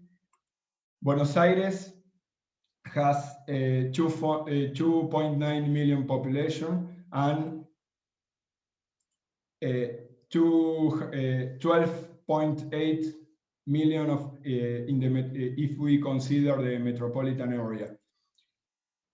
This is a strange point, but this is Buenos Aires, and this is all the metropolitan area. Are other cities that it's be part of the Gran Buenos Aires. We said Gran Buenos Aires. Rosario has a 1.1 million population and has a Gran Rosario too, or metropolitan area, and this is between 1.6 million. And Córdoba, 1.3 million population. And the important thing is that those represent 35% of all the Argentinian population. 3 cities has the 35% of all the country. Buenos Aires represents the 20% of GDP. It has 2 international airports and 2 domestic ones. It's the only city in our country with subway, and the first subway in all the Latin America. It was from 1914. This is Caminito, in La Boca, is a very, very popular for tango. If we talk about real estate, Buenos Aires real estate, we have all the values of average values of the most important neighborhoods in Buenos Aires. Puerto Madero is the most modern, is the newest one, has a lot of bars and restaurants. This is Palermo, has a beautiful parks. And this is Recoleta, that it's called Paris of Latin America because of the French architecture. Las Cañitas is a renovated neighborhood with a lot of restaurants and bars, are very, very popular neighborhood too. Those bars are very popular in all the neighborhoods of Buenos Aires because when I said a cafe is very important for our culture. And what about Punta del Este? Is the most expensive city of Uruguay, is to compare the prices. Puerto Madero has appeared some examples. 79 square meters department cost $420,000. And this is 1.2 million, 141 square meters. Palermo, Recoleta has an old architecture, but most of the departments are recycled. But what happens if we travel to the metropolitan area? Maybe we can find a different option, because here we can find country clubs. We said in Buenos Aires, they are like a private neighborhoods that has golf carts, rugby and football fields, sometimes has schools. They are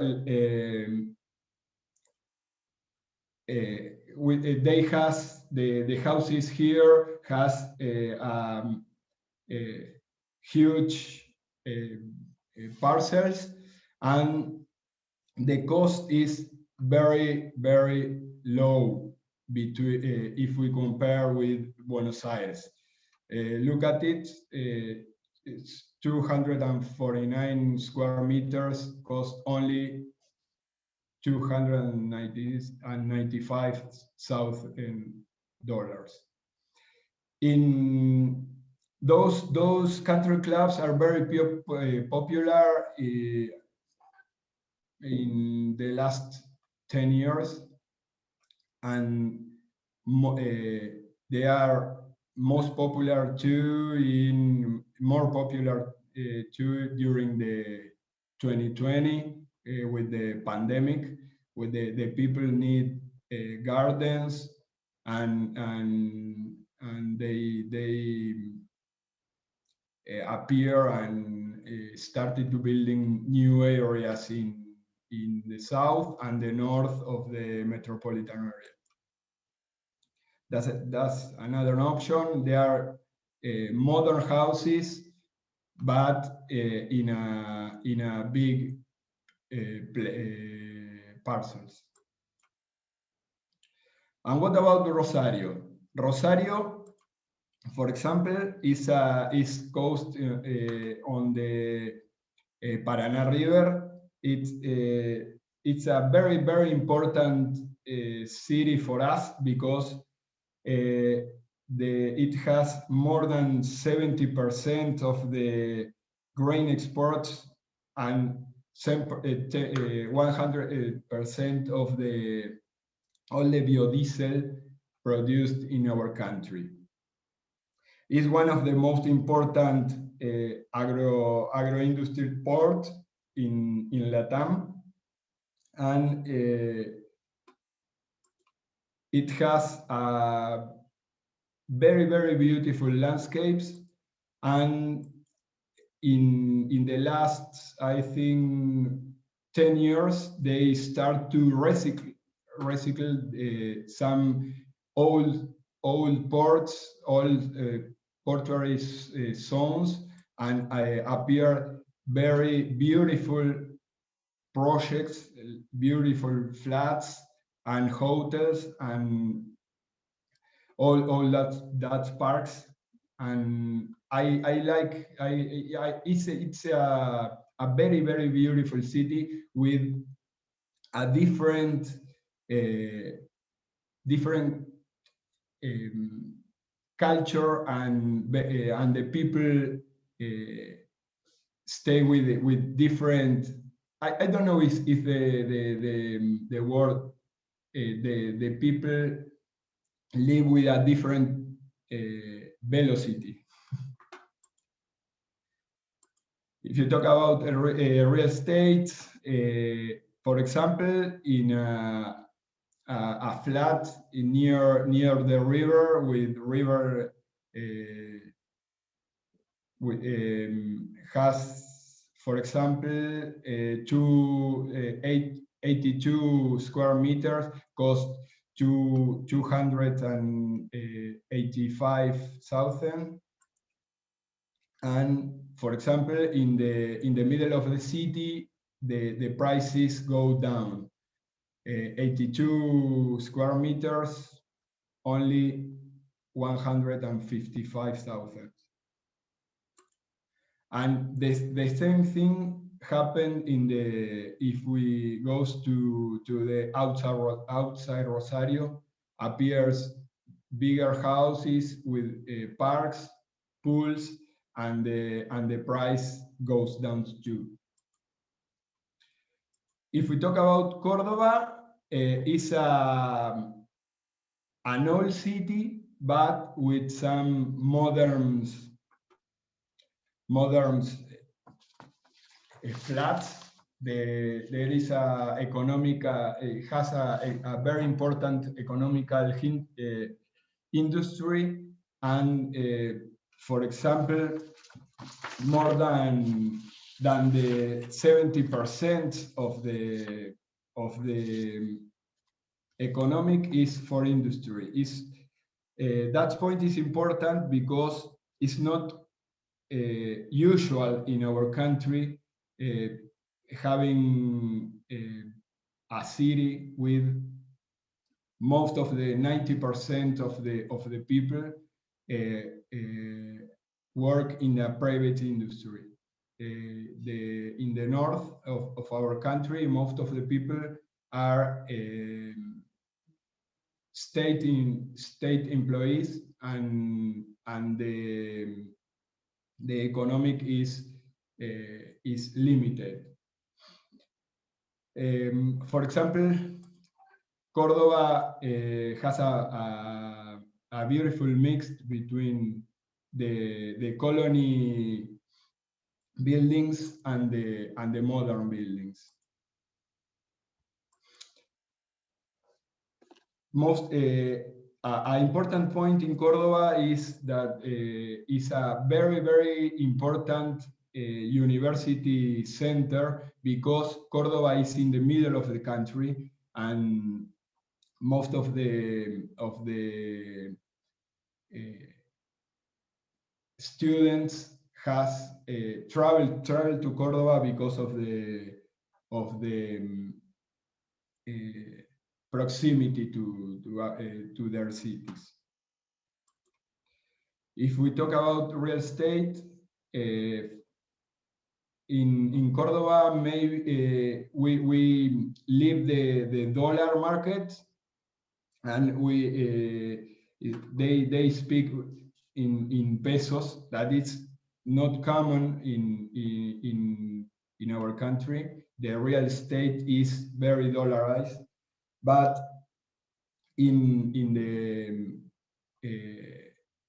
or outside Buenos Aires, the people think in pesos. And another example. For example, in the north of the country, in the northwest Argentina, the Puna, we said, the landscape is totally different. Most of the houses are on the floor. There are few flats, and the people consider very important their gardens. They are generally all cities, and has a lot of states employees, and they are not poor cities, but they are middle economic people. On there are some examples. They are between $1,000 per square meters, and they are all, most of the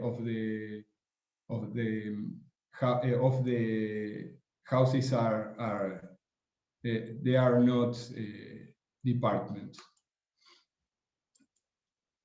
If we talk about Northeast, it's a very different landscape. The Puna are very desert and hot cities. In Misiones, the landscape changed a lot. They are near Brazil and Uruguay and Paraguay, and they have rainforest. The city are, most of the city are near the Paraná River and the Paraguay River, and they are, for example, this picture is from Posadas. Is a very beautiful city, but it has a recycled style over 5 years ago. It's an old city, but they start to appear new flats and new landscapes. They had beautiful beaches. The river is very beautiful place to rest and stay with the family.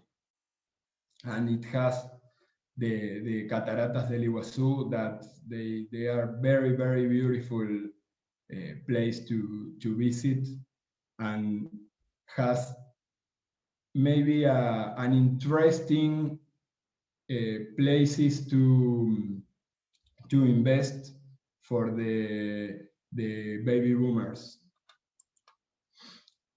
If we talk about Cuyo, it's on the Cordillera de los Andes.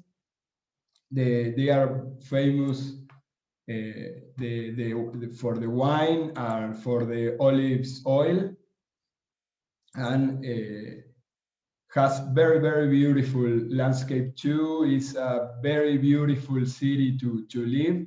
Mendoza in the capital, a very beautiful city, the very beautiful people to meet.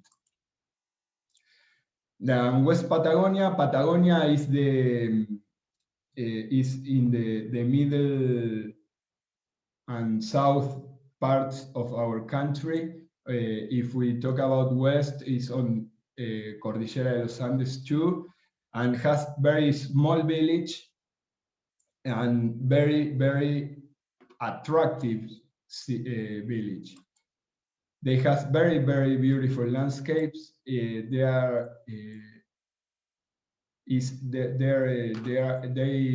very beautiful village to visit, to be in holidays, and to live. They are very popular. Their lakes and rivers are very popular for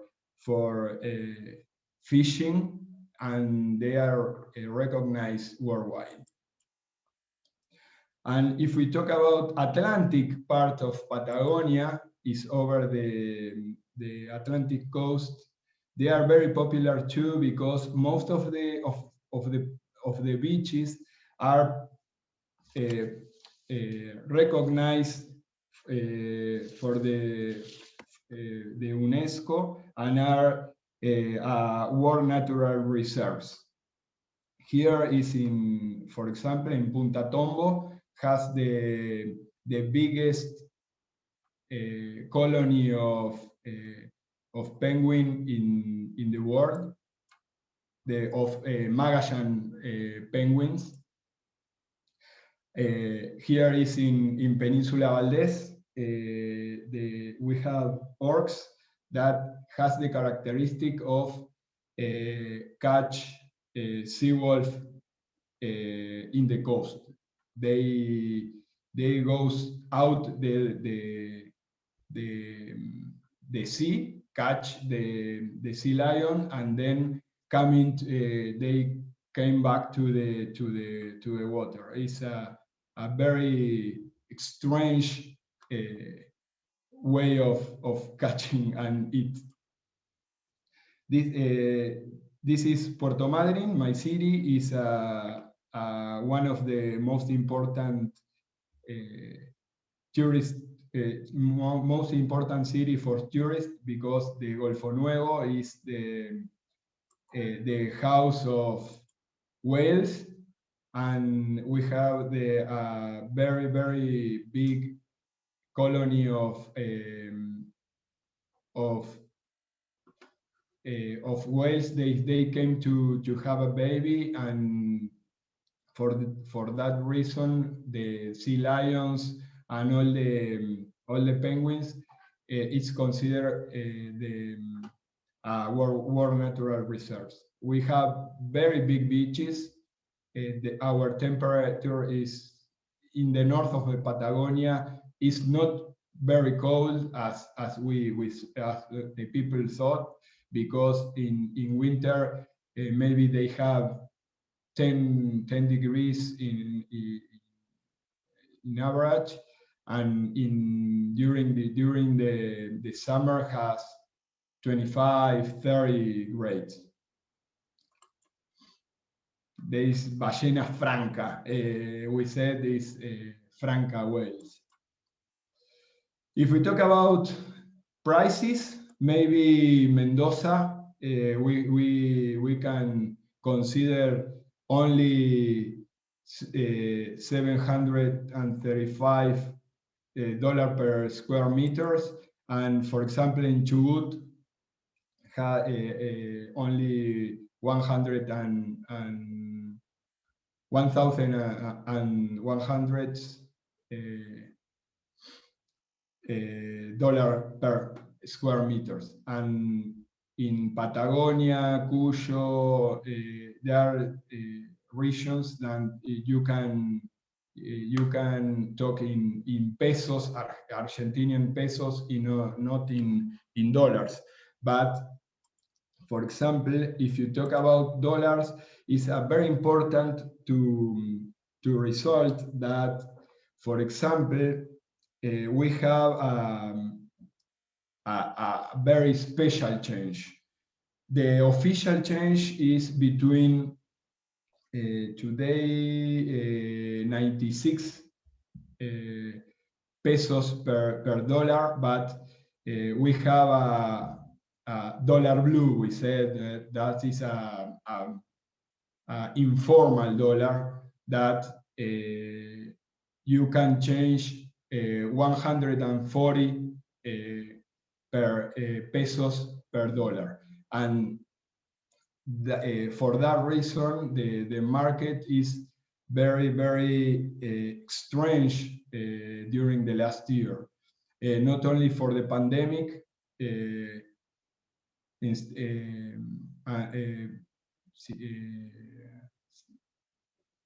not only for the pandemic and the, for example, in 2019 we have a very big devaluation, and all the properties has in Buenos Aires they can't put the properties in a low cost, because they are they think only in dollars. And for example, in this graph you can see they are numbers of the Association of Notaries. And for example, we have a very huge down during the 2019 is and because of that reason, the big devaluation, and the market don't want to put the properties in a low price in dollars. For in the rest of the country, they think in pesos, and all the properties goes down instead in 30 or 35% during 1919 and 2020, and we don't have this problem with sales quantity. For example, very big problems instead is the only 69 houses of 1,500 houses, only 69 are by credit, only 4.6%. This is a very difficult, it's a very huge problem for our market, because all the banks are refused to give loan, and the market move with cash or private loans. For example,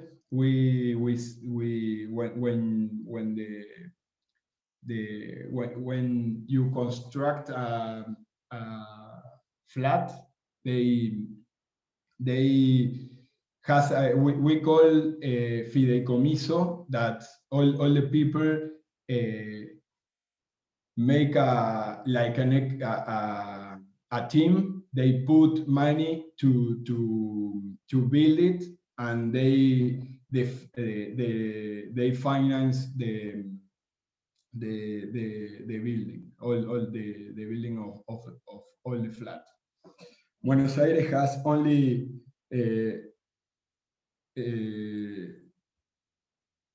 56% of ownership, and the rest of Argentina has 74%. That's an important point because the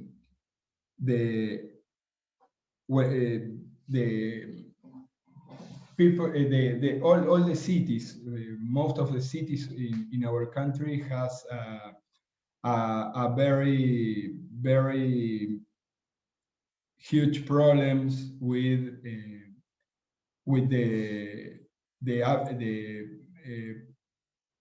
the chance to buy a house, and has a very low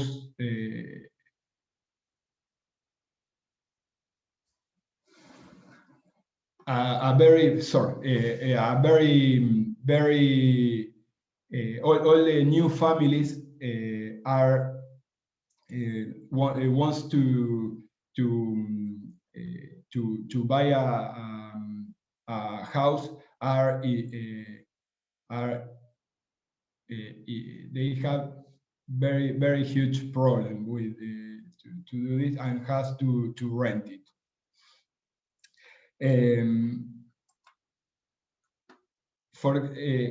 If we talk about new construction, the construction value, we have a very interesting possibility to invest because of, for example, during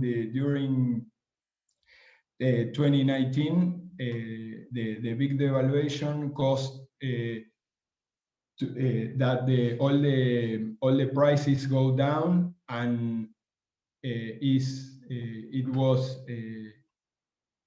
cheaper build than buy a finished house. And it was a very interesting opportunity to the new families to obtain their houses. But what happened with this part of the course? It's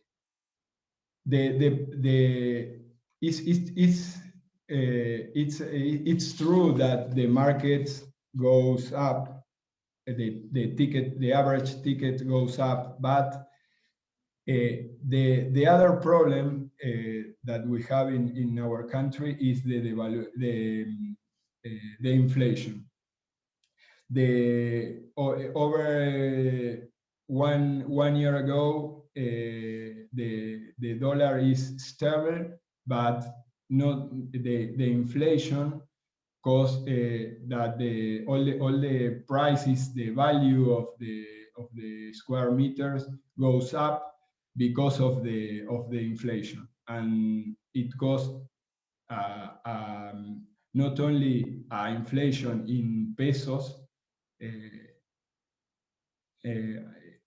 and in dollar too. It was a very interesting point because it caused that the average profitable of the private investor goes up, and now they are in between 3.5% average. And what about Argentina real estate brokers? We are a special country. For example, our real estate brokers are regulated over 5 years ago. For example, Arnoldi Propiedades, my office has 2 brokers, but to work we have to go to the university, has a university degrees to obtain the registration, and the Chubut Real Estate Association is Colegio de Corredores in our country. It provides my registration and I can start my work, my advisors. And for example, all the province real estate association are parts of the Argentinian Real Estate Federation, and we work together, the province and the national federation, to control the ethics and all the regulation about our profession. This is important because we can't work as a real estate broker or a real estate sellers if we are not we don't have a university degree. This is important to remark because I think that we are the only one country in Latin America that has this kind of regulation. Then the National Federation, the Argentinian Real Estate Federation, is part of Latin American Confederation, and we are partners of the National Association of Realtors.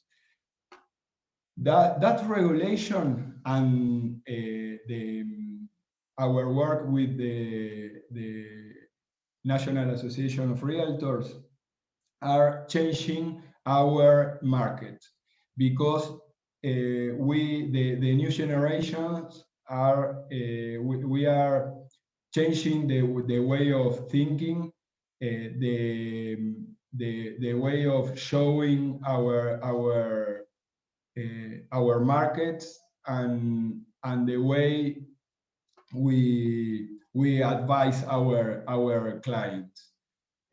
And this is a very important change in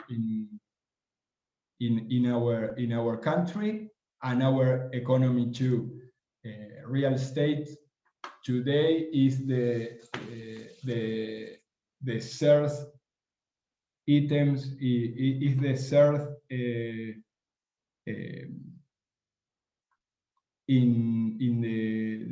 has the third participation in the GDP of our country, with the 12.7% of the all of the GDP.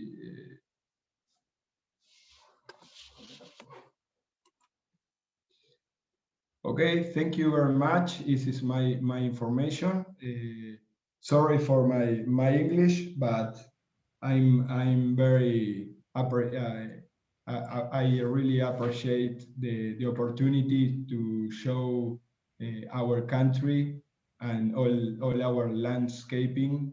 Maybe we invite the people to know and to travel along our huge country.